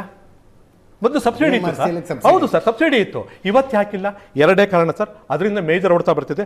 ಮೂರನೇದು delay in implementing the project. ಅದಕ್ಕೆ ಮೇಜರ್ ಆಗಿ ಇವತ್ತು ಒಂದು ಕಾರಣ ಏನಪ್ಪಾ ಅಂತಂದ್ರೆ, ರಾಜ್ಯ ಸರ್ಕಾರ ಆಯಾ ಕಾಲಕ್ಕೆ ತನ್ನ ಪಾಲಿನ ಅನುದಾನವನ್ನು ಕೊಡುವಂಥದ್ರಲ್ಲಿ ವೈಫಲ್ಯವನ್ನು ಅನುಭವಿಸಿದ್ದು. ಇದು ಬಹಳಷ್ಟು ದೊಡ್ಡ ಒಂದು ಅಂಶ ಇದು. ಮತ್ತೆ ನಿಮಗೆ ಇನ್ನೊಂದು ಮೂರನೇ ಒಂದು ಅತಿ ಮುಖ್ಯವಾದ ಅಂಶ ಅಂದರೆ ಸರ್, ಇವತ್ತೇನಾಗಿದೆ, ನಮಗೆ ಈ ಸರ್ಕಾರ ಬಂತು ಸರ್, ಈಗ 2 ವರ್ಷ ಆಗಿದೆ ಅಂತ ಇಟ್ಕೊಳ್ಳೋಣ. 2 ವರ್ಷದಲ್ಲಿ ಇವತ್ತು ಅಲ್ಲಿಗೆ ಡೆಪ್ಟೇಷನ್ ಮೇಲ್ಗಡೆ ನೇಮಿಸಿರ್ತಕ್ಕಂಥ ಅಧಿಕಾರಿಗಳ ಸಂಖ್ಯೆ ನೀವು ನೆನೆಸ್ಕೊಂಡ್ಬಿಟ್ರೆ ಸರ್, ಅಧಿಕಾರಿಗಳ ಸ್ಯಾಲರಿ ಇವತ್ತು ಅವ್ರೇನ್ ಪಡಿತಿದ್ರು ಹಿಂದೆ ಇದ್ದಂತ ಹುದ್ದೆಗಳಲ್ಲಿ, ಸರ್ಕಾರ ಅಧಿಕಾರಿಗಳು ಡೆಪ್ಯುಟೇಷನ್ ಮೇಲೆ BMRC ಕಳಿಸಿದ್ರು. BMRC ನಲ್ಲಿ ರಿಟೈರ್ಡ್ ಆಗಿರೋ ಕೆಲಸ ಮಾಡ್ತಾ ಇದ್ದಾರೆ. BMRC ರಿಟೈರ್ಡ್ ತಹಸೀಲ್ದಾರ್ ಕೆಲಸ ಮಾಡ್ತಾ ಇದ್ದಾರೆ BMRC ಅಲ್ಲಿ. ಸರ್ ಕೇಳಿ ಸರ್, ಯಾಕೆಂದ್ರೆ ಅಲ್ಲ, ನಾನು ಯಾಕೆ ಈ ಅಂಶ ಕೊಡ್ತಿದ್ದೀನಿ ಅಂದ್ರೆ, ನಾನೊಬ್ಬ basically trade union leader sir ನಾನು. ಸರ್ ಇವತ್ತು ಅಲ್ಲೇನಾಗಿದೆ, ಅಧಿಕಾರಿಗಳನ್ನ ಇವ್ರು ನೇಮಕ ಮಾಡ್ಕೊಂಡಿದ್ರಲ್ಲ, ಅವರು ಸೇವೆಯಲ್ಲಿದ್ದಾಗ ಪಡಿತಿದ್ದಂತ ಸಂಬಳಕ್ಕಿಂತ 2 ವರ್ಷ ಪಡಿತಿದ್ದಾರೆ ಇಲ್ಲಿ. ಯಾವ ಕಾರಣಕ್ಕೆ? ಒಂದು ಅಂಶ ಆಯ್ತು ಸರ್. ಇನ್ನೊಂದು ಸೀಕ್ರೆಟ್ ಏನು ಗೊತ್ತಾ? ಆ ಎಲ್ಲ ಅಧಿಕಾರಿಗಳಿಗೆ, ರಿಟೈರ್ಡ್ ಆಗಿರೋ ಅಧಿಕಾರಿಗಳಿಗೆ ನಮ್ಮ ದೇಶದ ಯಾವುದೇ ರಾಜ್ಯದಲ್ಲಿ ಬಡ್ತಿ ಕೊಡೋಲ್ಲ, ಆದ್ರೆ ನಮ್ಮ ರಾಜ್ಯದಲ್ಲಿ 3 ಬಡ್ತಿ ಕೊಟ್ಟಿದ್ದಾರೆ. ಈ ಸೀಕ್ರೆಟ್ ಕೇಳಿ ಸರ್ ನೀವು. ದುಂದುವೆಚ್ಚ ಹೇಗಾಗ್ತಿದೆ? ಪೊಲಿಟಿಕಲ್ ಕಂಪಲ್ಷನ್ಸ್ ಇದೆಯಲ್ಲ, ಕಂಪಲ್ಷನ್ಸ್ ಅಲ್ಲ, ಪೊಲಿಟಿಕಲ್ ನೆಸೆಸಿಟಿ ಇವತ್ತು ಯಾವ ಪಕ್ಷಕ್ಕಿದೆ? ಸೊ ಇದು ಆ ಸಂಸ್ಥೆನ ಕಿತ್ಕೊಂಡು ತಿಂತಾ ಇದೆ ಸರ್. ಇದು ಅನಾವಶ್ಯಕವಾದ ದುಂದುವೆಚ್ಚ ಸರ್. ಈ ದುಂದುವೆಚ್ಚವನ್ನ ಈ 2 ವರ್ಷದಲ್ಲಿ 3 ವರ್ಷಾಗಿದೆ, 2 ವರ್ಷಲ್ಲ 3 ವರ್ಷಾಗಿದೆ. ಅಧಿಕಾರಿಗಳು ತಿಂದು ತೇಗ್ತಾ ಇದ್ದಾರೆ. ಯಾಕೆ ಅವ್ರನ್ನ ತಗೋತೀವಿ? ಒಂದು ಸೀಕ್ರೆಟ್ ಹೇಳ್ತೀನಿ ಸರ್. ಇವತ್ತು ಬಹಳಷ್ಟು ನೇರವಾಗಿ ನಿಮಗೆ ಒಪ್ಕೊಂತಾ ಇದ್ದೀನಿ ಇದನ್ನ. ಯಾಕೆ ಅಂತಂದ್ರೆ, ಅಲ್ಲಿರ್ತಕ್ಕಂತಹ ಒಂದು ಕಾಯಂ ಅಧಿಕಾರಿ ಏನ್ ಮಾಡ್ತಾನೆ, ಯಾವುದೇ ಕಾರಣಕ್ಕೂ ಒಂದು ಸಂಸ್ಥೆಗೆ ವಿರುದ್ಧವಾಗಿರ್ತಕ್ಕಂಥ ನಿರ್ಣಯವನ್ನ ತಗೊಳ್ಳೋಕೆ ಇನ್ನು ಮುಂದೆ ನೋಡ್ತಾನೆ. ಯಾಕಂದ್ರೆ ಅವ್ನ ಸರ್ವಿಸ್ ಇನ್ನೂ ಇರುತ್ತೆ. ಆದ್ರೆ ಇವತ್ತು ಬಂದಿರ್ತಾನಲ್ಲ, ಕಾಂಟ್ರಾಕ್ಟ್ ಬೇಸಿಸ್ ಮೇಲೆ ತಗೊಂಡಿರ್ತೀವಲ್ಲ, ಗುತ್ತಿಗೆ ಆಧಾರದ ಮೇಲೆ, ಅವನಿಗೇನು ಇವತ್ತು ಇರ್ತಾನೆ, ನಾಳೆ ಹೋಗ್ತಾನೆ. ಆತನಿಗೆ ಆ ಬಾಧ್ಯತೆಗಳೇನು ಇರೋಲ್ಲ. ಇವರು ಮನಸೋ ಇಚ್ಛೆಗೆ ಈ ಅಧಿಕಾರಿ ಆಡಳಿತ ವರ್ಗ ಮತ್ತು ಸರ್ಕಾರಕ್ಕೆ ಮನಸೋ ಇಚ್ಛೆಗೆ ತಕ್ಕಾಗಿ ಇವ್ರು ನಡ್ಕೊಂತಾ ಇರ್ತಾನೆ. ಅವನ ಕೈಯಲ್ಲಿ ರಿಪೋರ್ಟ್ಗಳು ಮಾಡ್ಸವ್ರೆ, ಅವ್ರಗಳ ಕೈಯಲ್ಲಿ ರಿಪೋರ್ಟ್ ಮಾಡ್ತಿದ್ದಾರೆ ಸರ್. ಇವತ್ತು ಆ ಸಂಸ್ಥೆಯಲ್ಲಿ 30% ಎಕ್ಸ್ಪೆಂಡಿಚರ್ನ ತಿಂತಿರೋದು ಈ ಒಂದು ಎರವಲು ಸೇವೆ ಅಧಿಕಾರಿಗಳು, ಡೆಪ್ಯುಟೇಷನಿಸ್ಟ್ ಅಂತ ಯಾರು ಕರಿತಿದೀವಲ್ಲ, ಇವರು ಗುತ್ತಿಗೆ ಆಧಾರದ ಮೇಲೆ ನೇಮಕ ಮಾಡ್ಕೊ ಸರ್. ಸರ್ಕಾರ ಒಂದ್ ಕಡೆ ಆದೇಶ ಹಾಕಿದ್ರೆ, ಸನ್ಮಾನ್ಯ ಸಿದ್ದರಾಮಯ್ಯವರು ಕಳೆದ ವರ್ಷ ಒಂದು ಆದೇಶ. BMRC ಒಂದು ಸ್ವಾಯತ್ತ ಸಂಸ್ಥೆ ಅಂತ ಅನ್ಕಣ್ಣಪ್ಪ ಸರ್. ಇಲ್ಲ ಸರ್, ಸರ್ಕಾರ ಯಾವುದು ಸರ್ 2 ವರ್ಷದಲ್ಲಿ 2 ವರ್ಷದಲ್ಲಿ MD ನ ಅಪಾಯಿಂಟ್ ಮಾಡಿದ್ ಯಾರು ಅಜಿತ್? ಈ ಮುಂಚೆ ಅಂಜುಮ್ ಪರ್ವೇಜ್ ಇದ್ರು, ಇವಾಗ ಮಹೇಶ್ವರ ರಾವ್ ಇದ್ದಾರೆ, ಯಾರಜಿ ಸ್ಟೇಟ್ ಗೌರ್ಮೆಂಟ್ ತಾನೆ, ಅವ್ರಿಬ್ರು ತಾನೆ ಅಪಾಯಿಂಟ್ ಮಾಡಿ. ಈಗ ನೀವು ಬೋರ್ಡ್ ಏನೇ ಇರಲಿ, ಏನೇ ಇದ್ರು ultimate decision makers, day to day operations, running ಪ್ರತಿಯೊಂದು ಯಾರಜಿ MD is appointed by state government. Sir ಇನ್ನೊಂದಿದೆ, ಲಾಸ್ಟ್ 2 ವರ್ಷದಿಂದ ಆಗ್ತಿರೋದೇ ಅದು ಸಮಸ್ಯೆ. 2 ವರ್ಷದಿಂದ 3 ಪಟ್ಟಾಗಿದೆ ಸರ್ ಮಹೇಶ್ವರ ರಾವ್ ಇದ್ದಾರೆ. ಇಲ್ಲಿರ್ತಕ್ಕಂತಹ ಸಚಿವರುಗಳು ಇವತ್ತು ನೇರವಾಗಿ ಹೇಳ್ತಿದ್ವಿ, ಇಲ್ಲಿರ್ತಕ್ಕಂಥ ನಮ್ಮ ರಾಜ್ಯ ಸರ್ಕಾರದ ಸಚಿವರುಗಳು ಅವ್ರಿಗೆ ಬೇಕಾದವ್ರಿಗೆ ಹುದ್ದೆಗಳನ್ನು ಕೊಡ್ಲಿಕ್ಕೆ ಇವತ್ತು ಮೆಟ್ರೋ ಒಂದು ನಿಗಮವನ್ನ ಒಂದು ಜಾಗ ಪಡ್ಕೊಂಡ್ಬಿಟ್ಟಿದ್ದಾರೆ ಅವ್ರಿಗೆ. ಇದು ಸತ್ಯ. ಇದು ಇವತ್ತು ತೆಗೆಸಿ, ಇವತ್ತು 2 ವರ್ಷದಲ್ಲಿ ಎಷ್ಟು ಜನ ಅಧಿಕಾರಿಗಳು, ಎರವಲ್ ಸ್ವಾಮಿ ಮೇಲೆ ಅಧಿಕಾರಿಗಳು ಬಂದಿದ್ದಾರೆ, ಹಿಂದೆ ಇದ್ದಂಥವ್ರು ಎಷ್ಟು ಜನ ಇದ್ರು, ತೆಗೆಸಿ ನೋಡೋಣ. ಇವತ್ತು ಸರ್ ಅಲ್ಲಿರ್ತಕ್ಕಂಥ ಪರ್ಮನೆಂಟ್ ಎಂಪ್ಲಾಯಿಗೆ 13 ವರ್ಷದಲ್ಲಿ 1 ಪ್ರಮೋಷನ್. ಸರ್ 13 ವರ್ಷಕ್ಕೆ 1 ಪ್ರಮೋಷನ್ ಕೊಟ್ರೆ ಅವ್ನಿಗೆ ಏನು ಸಿಗುತ್ತೆ ಗೊತ್ತಾ? 1 ತಪ್ಪು 2 ಇನ್ಕ್ರಿಮೆಂಟ್ ಸಿಗುತ್ತೆ. ಆದ್ರೆ ಇವರಿಗೆ ಇವತ್ತು CDR ಸ್ಕೇಲ್ ಕೊಡ್ಲಿಕ್ಕೆ ಕೊಟ್ಟವ್ರೆ. ಸರ್ ನಮ್ಮ ದೇಶದ ಯಾವ ರಾಜ್ಯದಲ್ಲೂ ಇಲ್ಲ. ಕೇಂದ್ರ ಸರ್ಕಾರದಲ್ಲಿ ಇರ್ತಕ್ಕಂಥ ಸ್ಕೇಲ್ ಅನ್ನ ಎರವಲ್ ಸೇವೆ ಅಧಿಕಾರಿಗಳಿಗೆ ಯಾಕೆ ಕೊಡ್ತಾ ಇದ್ದೀರಿ? ವಿಷಯ ಎಲ್ಲಿಂದ ಎಲ್ಗೋ ಹೋಗ್ತಾ ಇದೆ, ಎಲ್ಗೋದ್ರೂ ಒಳ್ಳೇದು, ಯಾಕಂದ್ರೆ ಹೊರಗೆ ಬರ್ತಾ ಅಲ್ಲ ಸರ್, ಇದು ಸತ್ಯ ಸರ್. ಇದು ಸರ್ ಇನ್ನೊಂದೇನು ಸತ್ಯ ಗೊತ್ತಾ ನಿಮಗೆ? ಅತಿ ಮುಖ್ಯವಾದ ಅಂಶ 3 ಅಂಶ ಹೇಳಿದ್ದೀನಿ. 4ನೇ ಅಂಶ ಏನು ಗೊತ್ತಾ ಸರ್ ನಿಮಗೆ? ನಮ್ಮ ಒಂದು ಮೆಟ್ರೋ ಕೆಳಗಡೆ ವಿಪುಲವಾದಂಥ ಒಳ್ಳೆ ಒಂದು ಕಮರ್ಷಿಯಲ್ ಜಾಗಗಳಿವೆ. ಅದನ್ನ ಆದಾಯದ ಮೂಲವಾಗಿ ಪರಿವರ್ತನೆ ಮಾಡಲಿಕ್ಕೆ ಈ ಮೆಟ್ರೋ ಕಾರ್ಪೊರೇಷನ್ ಫೇಲ್ಯೂರ್ ಆಯಿತು. ಸರ್ಕಾರ ಮತ್ತೆ ಮೆಟ್ರೋ ಕಾರ್ಪೊರೇಷನ್ ಫೇಲ್ಯೂರ್ ಆಗಿದ್ದು ಅಲ್ಲಿ. ಸರ್ ಇವತ್ತು ಹೈದರಾಬಾದ್ ಒಂದೇ ಒಂದು ಅಂದ್ರೆ ಕೆಲವು ಜಾಗಗಳನ್ನು ನೋಡ್ರೆ ಹೊಟ್ಟೆ ಉರಿಯುತ್ತೆ. ಸರ್ ಪಾರ್ಕಿಂಗ್ ಕೊಟ್ಬಿಟ್ಟಿದ್ರು ಸಾಕಾಗಿತ್ತು ಸರ್. ನೀವು ಪಾರ್ಕಿಂಗ್ ಕಲೆಕ್ಟ್ ಮಾಡ್ಕೊಳ್ಳಿ ಕೊಟ್ಟಿದ್ರು ಸಾಕಾಗಿತ್ತು. ಪಾರ್ಕಿಂಗು ಕೊಡ್ತಾ ಇಲ್ಲ. ಬೇರೆಯವ್ರ ಮನೆ ಮುಂದೆಗಡೆ ವೆಹಿಕಲ್ ನಿಲ್ಲಿಸಿ ಅವ್ರಿಗೆ ತೊಂದರೆ ಕೊಡ್ತಾವ್ರಿ. ಅದನ್ನು ಸಹ ನಮ್ಮ ಬೆಂಗಳೂರು ಜನತೆ ಸಹಿಸ್ತಾವ್ರೆ ಸರ್. ಬೆಂಗಳೂರು ಮಹಾಜನತೆ ಎಷ್ಟು ತ್ಯಾಗ ಮಾಡವ್ರೆ ಮೆಟ್ರೋಗೋಸ್ಕರ ಅಂತಂದ್ರೆ ಅಲ್ಲಿರ್ತಕ್ಕಂಥ ಅಧಿಕಾರಿಗೆ ನಾಚಿಕೆ ಆಗ್ಬೇಕು ಆ ಮಾತುಗಳನ್ನ ಹೇಳಲಿಕ್ಕೆ. ಎಷ್ಟು ದುರಂಕಾರದಿಂದ ಬೇಜವಾಬ್ದಾರಿಯಿಂದ ಉತ್ತರ ಕೊಡ್ತಾರೆ ಬೆಂಗಳೂರು ಜನತೆಗೆ. ಯಾವ ಜವಾಬ್ದಾರಿಯಿಂದ 105% ಹೆಂಗ್ ರೆಕಮೆಂಡ್ ಮಾಡ್ತಾ ಇತ್ತಾ? ಯಾರು ಸರ್ ಇತ್ತಿಗೆ ಅಧಿಕಾರ ಕೊಟ್ಟವ್ರು ಇದ್ದರಿಗೆ? ಇವನ್ ಸರ್ಕಾರದ ಅಧಿಕಾರಿ ಅಲ್ವಾ? ರಾಜ್ಯ ಸರ್ಕಾರದ ಅಧಿಕಾರಿ ಅಲ್ವಾ ಇವ್ರು? ಮಾತನಾಡಬೇಕಾದ್ರೆ ಬಹಳಷ್ಟು ತಾಳ್ಮೆಯಿಂದ ಮಾತಾಡಬೇಕು, ಸಂಯಮದಿಂದ ಮಾತಾಡಬೇಕು, ಜವಾಬ್ದಾರಿಯಿಂದ ಮಾತಾಡಬೇಕು. 105% ಕಳ್ಸ್ಕೊಡ್ಬೇಕಾರೆ ಏಕ್ ಕಳ್ಸ್ಕೊಟ್ಟ ಆಯ್ತಾ? ಯಾವೊಂದು ಆಧಾರದ ಮೇಲೆ ಕಳ್ಸ್ಕೊಟ್ಟ? ಅದೇ 17 ಮಾಡ್ಬೇಕಾದ್ರೆ ಏನೊಂದು ಇರಲಿಲ್ಲ. 15% ಏಕಾಏಕಿ ಮಾಡಿದ್ರೆ ಕ್ಲಾಸ್ 37 ಯಾಕೆ ಅಟ್ರಾಕ್ಟ್ ಆಗಲಿಲ್ಲ ಅವತ್ತು? ಇದನ್ನ ಯಾಕೆ ಹೇಳೋದಿಲ್ಲ ಎಲ್ಲರ ಮುಂದೆ ಇವ್ರ ಸತ್ಯನ? ಸರ್ ಇದಾಯಿತು ಸರ್. ಇದಿಷ್ಟು ಅಲ್ಲದೇ ಈ ಒಂದು ಟಿಕೆಟೇತರ ಆದಾಯವನ್ನು ಇವತ್ತು ಬಹಳಷ್ಟು ದೊಡ್ಡ ಪ್ರಮಾಣದಲ್ಲಿ ಹೈದರಾಬಾದಲ್ಲಿ ಒಂದೇ ಒಂದು ಸ್ಟೇಷನ್ ಮಾಡಿರ್ತಕ್ಕಂಥ ಒಂದು ಎಕ್ಸಾಂಪಲ್ ತೊಗೊಳಿದ್ದೀವಿ. ಎಷ್ಟು ಮಟ್ಟಿಗೆ ಆದಾಯವನ್ನು ತರ್ತಾವಲ್ಲ ಅದರಲ್ಲಿ. ಅದನ್ನು ನಮ್ಮ ಬೆಂಗಳೂರಲ್ಲಿ ಎಲ್ಲ ಜಾಗದಲ್ಲೂ ಮಾಡ್ಬೋದಲ್ಲ ಸರ್ ಅದನ್ನು. ಅದೊಂದು ಮಾಡಿದರೆ ಸರ್ ಇವತ್ತು ಇನ್ನೊಂದು ಬಹಳಷ್ಟು ದೊಡ್ಡ ಫೇಲ್ಯೂರು ಸರ್ಕಾರ ಮತ್ತು ಮೆಟ್ರೋ ಕಾರ್ಪೊರೇಷನ್ ಎಲ್ಲಿ ಫೇಲ್ಯೂರ್ ಆಯಿತು ಅಂತಂದರೆ ಅಲ್ಲಿರ್ತಕ್ಕಂತಹ ಒಂದು ನೌಕರರ ಒಕ್ಕೂಟದ ಒಬ್ಬ ಅಧ್ಯಕ್ಷರು ಹೇಳ್ತಾರೆ, ಸರ್ ಇವತ್ತಿನ ದಿವಸ ನಾವೇನಾದ್ರು ಎರವಲ್ ಸೇವೆ ಅಧಿಕಾರಿಗಳು ಮತ್ತು ಇನ್ನಿತರ ದುಂದು ವೆಚ್ಚಗಳನ್ನು ನಿಲ್ಲಿಸ್ಬಿಟ್ರೆ ಎಷ್ಟೋ ಕೋಟಿಗಳನ್ನು ಸಂಸ್ಥೆಗೆ ಉಳಿಸ್ಬೋದು, ದಯವಿಟ್ಟು ಪ್ರೈಸ್ ರೈಸ್ ಮಾಡಬೇಡಿ. ನಾವಲ್ಲ ಸರ್ ಹೇಳಿದ್ದನ್ನ. ಅಲ್ಲಿರ್ತಕ್ಕಂತಹ ಮೆಟ್ರೋ ಸಂಸ್ಥೆಯ ನೌಕರರ ಸಂಘದ ಅಧ್ಯಕ್ಷರು ಹೇಳ್ತಾರೆ, ಸರ್ ಅವ್ರನ್ನ ಕರೆದು ಯಾರು ಒಬ್ರು ಮಾತಾಡಿದ್ರು ಸರ್, ಸರ್ಕಾರ ಕರೆದು ಮಾತಾಡ್ತಾ ಹೌದಪ್ಪ ಕಾಸ್ಟ್ ಫ್ಯಾಕ್ಟರ್ ರೆಡ್ಯೂಸ್ ಆಗೋದ್ರ ಬಗ್ಗೆ ಸಜೆಷನ್ಸ್ ಕೊಡ್ತಿದ್ಯಾ, ಬಾ ನಿನ್ನ ಜೊತೆ ಮಾತಾಡ್ತೀನಿ. MD ಕರೆದು ಮಾತಾಡೋರು ಅವರು. ಸರ್ ಆ ಅಧ್ಯಕ್ಷರಿಗೆ ಕಿರುಕುಳ ಕೊಡ್ತಾವ್ರೆ ಇವತ್ತು. ಆ ಅಧ್ಯಕ್ಷ ಸತ್ಯ ಮಾತಾಡಿದ್ದಕ್ಕೆ ಆತನಿಗೆ ಕಿರುಕುಳ ಕೊಡ್ತಾವ್ರ ಹೊರತು ಆತನಿಗೆ ಬೆಂತಟ್ಟವ್ರು ಯಾರು ತೋರಿಸಿರೋಣ ಹೋಗ್ಲಿ. ಅಯ್ಯಪ್ಪ ಕೊಡೋ ಸಜೆಷನ್ಸ್ನ ನೌಕರರ ಒಂದು ಒಕ್ಕೂಟದ ಅಧ್ಯಕ್ಷನ ಕರೆದು ನೀವೇನು ಸಜೆಷನ್ಸ್ ಕೊಡ್ತೀರಿ, ಎಲ್ಲಿ ನಾವು ಕಾಸ್ಟ್ ಫ್ಯಾಕ್ಟರ್ ರೆಡ್ಯೂಸ್ ಮಾಡ್ಬೋದು, ಒಂದು ಸಲ ನೀವು ಕೇಳುವಂಥ ಜವಾಬ್ದಾರಿ ಈ MDಗೆ ಇರ್ಲಿಲ್ವ ಇವತ್ತು, ಸರ್ಕಾರಕ್ಕೆ ಇರ್ಲಿಲ್ವ ಇವತ್ತು? ಬಂದೆ 46% ಮೆಟ್ರೋ ಪ್ರಯಾಣ ದರ ಏರಿಕೆ. ಕೆಲವು ಕಡೆ ಲೆಕ್ಕ ಹಾಕಿದ್ರೆ 113, 120% ತನಕ ಬರ್ತಾ ಇದೆ. ಅದನ್ನೆಲ್ಲ ಸರಿ ಮಾಡ್ತೀವಿ ಅಂತ ಮೆಟ್ರೋದ MD ಹೇಳಿದ್ದಾರೆ. ಪ್ರಶಾಂತ್, ಹಿಂಗೆಲ್ಲ ಬಂದಾಗ ನೀರಿನ ದರ ಆಗಿರ್ಬೋದು, KSRTC ದರ ಆಗಿರ್ಬೋದು, BMTC ದರ ಆಗಿರ್ಬೋದು, ಭಾಳ ವರ್ಷ ಆಗಿದೆ ಹೆಚ್ಚಿಗೆ ಮಾಡಿಲ್ಲ ಅಂತ. Is that even a justification? ಅದೇ ನನಗೆ ಭಾಳ ವರ್ಷದಿಂದ ಜಾಸ್ತಿ ಮಾಡಿಲ್ಲ, ಅದಕ್ಕೆ ಈಗ ಮಾಡ್ತಾ ಇದ್ದೀನಿ. ನನಗೆ ಇನ್ಸೈಡ್ ಇನ್ಫಾರ್ಮೇಷನ್ ಇಲ್ಲ, ಆದರೆ ನನಗೆ ಈ ಏರಿಕೆಗಳ ಬಗ್ಗೆ ಬಂದೆ ಮಾಹಿತಿ ಕೊಟ್ಬಿಡ್ತೀನಿ ಪ್ರಶಾಂತ್ ಅವರಿಗೆ. ಸರ್ ಇವತ್ತು ಆಸ್ ಆನ್ ಡೇಟು ನಮ್ಮ ರಾಜ್ಯದಲ್ಲಿ ಇವರು ಅಧಿಕಾರಕ್ಕೆ ಬಂದ ನಂತರ, ಕಾಂಗ್ರೆಸ್ ಪಕ್ಷ ಅಧಿಕಾರಕ್ಕೆ ಬಂದ ನಂತರ 41,437 ಕೋಟಿ ಬರೀ ಹೆಚ್ಚುವರಿ ಟ್ಯಾಕ್ಸಿಂದ ಬರ್ತಿರ್ತಕ್ಕಂಥದ್ದು. 41,000 ಮಾಡಿರ್ತಕ್ಕಂಥದ್ದು 41,437 ಕೋಟಿ. ಅವ್ರು ಹೇಳ್ತಿರೋದಕ್ಕೆ 2020ನಲ್ಲಿ 10% ಜಾಸ್ತಿ ಆಗಿದೆ. ಇಂಡೈರೆಕ್ಟ್ ಆಗಿ ಸ್ಮಾರ್ಟ್ ಕಾರ್ಡ್ 15% ಡಿಸ್ಕೌಂಟ್ ಕೊಡ್ತಿದ್ರು. 2020ನಲ್ಲಿ 5% ಮಾಡಿದ್ರು. ಸೊ ಆ 10% ಅಂತ ಇನ್ಕ್ರೀಸ್ ಆಯ್ತಲ್ವಾ? ಅಲ್ಲಿಗೆ 45 ಆಯ್ತು, 145 ಆಯ್ತು ಅಲ್ಲಿಗೆ. ಅರ್ಥ ಆಯ್ತಾ? ಸೊ ದೇರ್ ಇಸ್ 2017 ಆದ್ಮೇಲೆ ಇನ್ನೊಂದು ರಿವಿಷನ್ ಆಯ್ತು by A notification that smart card 5%, 15% ಕೊಡಲ್ಲ ಡಿಸ್ಕೌಂಟ್ ಅಂತ. So there is an increase there also 10% in 2020. ಅದೇ ನನಗೆ UPA ಸರ್ಕಾರದ ಕಾಲದಲ್ಲಿ ಈ ಪೆಟ್ರೋಲ್ ಡೀಸೆಲ್ ಬೆಲೆ ಏರಿಕೆ ನೆನಪಿಗೆ ಬರುತ್ತೆ. ನೀವು ಮಾಡುವಾಗ 20 ರೂಪಾಯಿ ಮಾಡಿಬಿಡೋದು, ಆಮೇಲೆ ಪ್ರತಿಭಟನೆ ಆದ್ಮೇಲೆ 10 ರೂಪಾಯಿ. ಪ್ರತಿಭಟನೆ ಅಲ್ಲ, ಆಮೇಲೆ ಸೋನಿಯಾ ಗಾಂಧಿ ಹತ್ರ ಕಾಂಗ್ರೆಸ್ನವ್ರು ಹೋಗೋದು. 10 ಜನಪತ್ನಿಗೆ ಸೋನಿಯಾ ಗಾಂಧಿಯವರು ಪ್ರಧಾನಮಂತ್ರಿಗಳಿಗೆ ಕಾಲ್ ಮಾಡೋದು, ನಂತರ ಅದನ್ನು 5 ರೂಪಾಯಿನೋ 7 ರೂಪಾಯಿನೋ ಇಳಿಸೋದು. ಮೆಟ್ರೋದ ನಿಮಗೆ ಪ್ರೈಸ್ 115% ಏನು ಹೇಳ್ತಿದ್ದೀರಿ, ಏರಿಸುವಾಗ ಅವ್ರಿಗೆ ಗೊತ್ತಿಲ್ವಾ ಅಷ್ಟು ಗಲಾಟೆ ಆಗುತ್ತೆ ಅಂತಕ್ಕಂಥದ್ದು? ಅದರದ್ದು ಆಂಟಿಸಿಪೇಟ್ ಇಲ್ಲದೆ ಏರಿಸುವ ಪ್ರಸ್ತಾವನೆ ಇರುತ್ತಾ? ನಂತರ ಅದನ್ನು 50%ಗೆ ಏರಿಸೋದು. ಈ ಕೆಲವು ವೆಬ್ಸೈಟ್ಗಳಲ್ಲಿ ಸೇಲ್ಗಳು ಬರ್ತಾವಲ್ಲ, 100 ರೂಪಾಯಿ ಐಟಮ್ಗೆ 1000 ರೂಪಾಯಿ ಅಂತ ಹಾಕಿ ಅದನ್ನು ಮೇಲ್ಗಡೆ ಹಿಂಗೊಂದು ಮಾರ್ಕ್ ಹಾಕಿ 100 ರೂಪಾಯಿ ಅಂತ ಹಾಕಿ 90% ಡಿಸ್ಕೌಂಟು ಅಂದ್ಬಿಡೋದು. ಅದರ ಬೆಲೆನೇ 100 ರೂಪಾಯಿ ಆಗಿರುತ್ತೆ, ನಾವೇನೋ 90% ಡಿಸ್ಕೌಂಟು ಅನ್ನೋ ಕಾರಣಕ್ಕೆ ತಗೊಂಡ್ವಿ ಅಂತ. ಅದರ ಜೊತೆ ನನಗೆ ಇಷ್ಟೆಲ್ಲ ಸರ್ಕಾರಗಳ ಗ್ಯಾರಂಟಿಗಳನ್ನು ಕೊಡ್ತಾ ಇರ್ತಕ್ಕಂಥ ಸಂದರ್ಭದಲ್ಲಿ ಅತ್ಯಂತ ಜನಸಾಮಾನ್ಯ ಓಡಾಡ್ತಕ್ಕಂಥ ಮೆಟ್ರೋದಲ್ಲಿ ನೀವು ಯಾಕೆ ಸಬ್ಸಿಡೈಸ್ ರೇಟ್ನಲ್ಲಿ ಕೊಡ್ಲಿಕ್ಕಾಗಲ್ಲ ಅನ್ನೋದನ್ನ ಕೇಂದ್ರ ಮತ್ತು ರಾಜ್ಯ ಸರ್ಕಾರಗಳು, ಈಗ ಅದರ ಟೆಕ್ನಿಕಲ್ ಪಾಯಿಂಟ್ಸ್ ಆಳುವವರಿಗೆ ಗೊತ್ತಿದೆ ರೀ, ಅಕೌಂಟಿಗೆ ದುಡ್ಡು ಬಂದಾಗ ಆಗೋ ಸ್ಯಾಟಿಸ್ಫ್ಯಾಕ್ಷನ್ನು ಸೇವಿಂಗ್ ಆದಾಗ ಜನರಿಗೆ ಆಗೋದಿಲ್ಲ. ಈಗ ಕೇಂದ್ರ ಸರ್ಕಾರದಲ್ಲಿ 12 ಲಕ್ಷ ತನಕ ಆದಾಯಕ್ಕೆ ತೆರಿಗೆ ಇಲ್ಲ ಅಂತ ಹೇಳಿದ್ರಲ್ಲ, ಒಬ್ರಿಗೆ ಒಂದು 80,000 90,000 ಪರ್ ಆ್ಯನಮ್ ಉಳ್ಕೊಳತ್ತಪ್ಪ.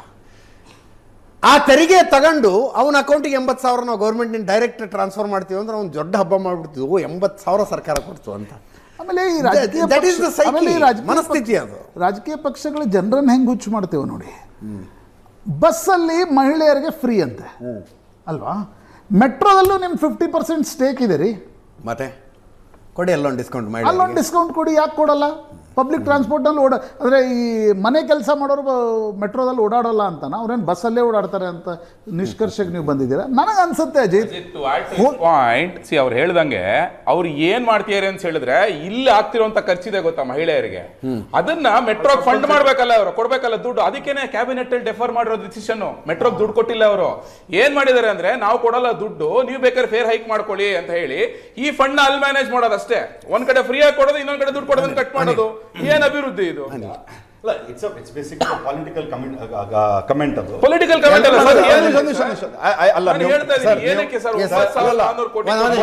ಮೋಹನ್ ವಿಶ್ವಾಸ ಮಾತಾಡ್ಬೇಕಾದ್ರೆ, ದೇವರಾಜ್ ಅವ್ರು ಮಾತಾಡ್ಬೇಕಾದ್ರೆ, ನಮ್ಮ ಸ್ನೇಹಿತರು ಮಾತಾಡ್ಬೇಕಾದ್ರೆ ನಾನು ಸುಮ್ಮನೆ ಇದ್ದೆ. ದೇವರಾಜ್ ಅವ್ರದ್ದು ಹೆಂಗೆ ಅಂತಂದ್ರೆ ಪಾಪ ಅವ್ರದೊಂಥರ ಈ ಸೆಂಟ್ರ್ ದಾರಿಯೊಳಗೆ ನಡ್ಕೊಂಡು ಹೋಗುವಂತ ಒಂದು ನಿಮಿಷ ಅಲ್ಲಿಗೆ ಬಂದ್ಬಿಡ್ತೀನಿ ಸರ್. ಅವ್ರು ಹೆಂಗೆ ಅಂದ್ರೆ ಕಾಂಗ್ರೆಸ್ ಜೊತೆಗೆ ಅಲಯನ್ಸ್ ಇದ್ರೆ ಬಿಜೆಪಿಗೆ ಹೋಯೋದು, ಬಿಜೆಪಿ ಜೊತೆಗೆ ಅಲಯನ್ಸ್ ಇದ್ರೆ ಕಾಂಗ್ರೆಸ್ನೇ ಹೋಯೋದು. ಬಟ್ ಅರ್ಥ ಮಾಡ್ಕೊಳ್ಬೇಕಾಗಿರೋ ಒಂದ್ ನಿಮಿಷ ಸರ್, ಒಂದ್ ಸೆಕೆಂಡ್ ಸರ್ ದೇವರಾಜ್ ಸರ್, ಒಂದ್ ಸೆಕೆಂಡ್. ನೀವು ಮಾತಾಡ್ಬೇಕಾದ್ರೆ ಇನ್ನು ಕಿಟ್ಬಿಟ್ ಅಂದಿಲ್ಲ, ನೀವು ಬೈದಿದ್ದೆಲ್ಲ ಬೈಸ್ಕೊಂಡಿದೀವಿ ಹೇಳಿ. ಈಗ ವಿಚಾರ ಇರೋದಿಷ್ಟೇ. ಈಗ ಅವ್ರು ಹೇಳ್ತಾ ಇದ್ರು ಈ ಮುಟ್ಟಾಳ ಅಧಿಕಾರಿಯನ್ನು ಅಪಾಯಿಂಟ್ ಮಾಡಿದವ್ರು ನಿಮ್ಮ ಸ್ನೇಹಿತರಾದಂಥ ಬಿಜೆಪಿ ಗೌರ್ಮೆಂಟ್ ಅವರು ಸರ್.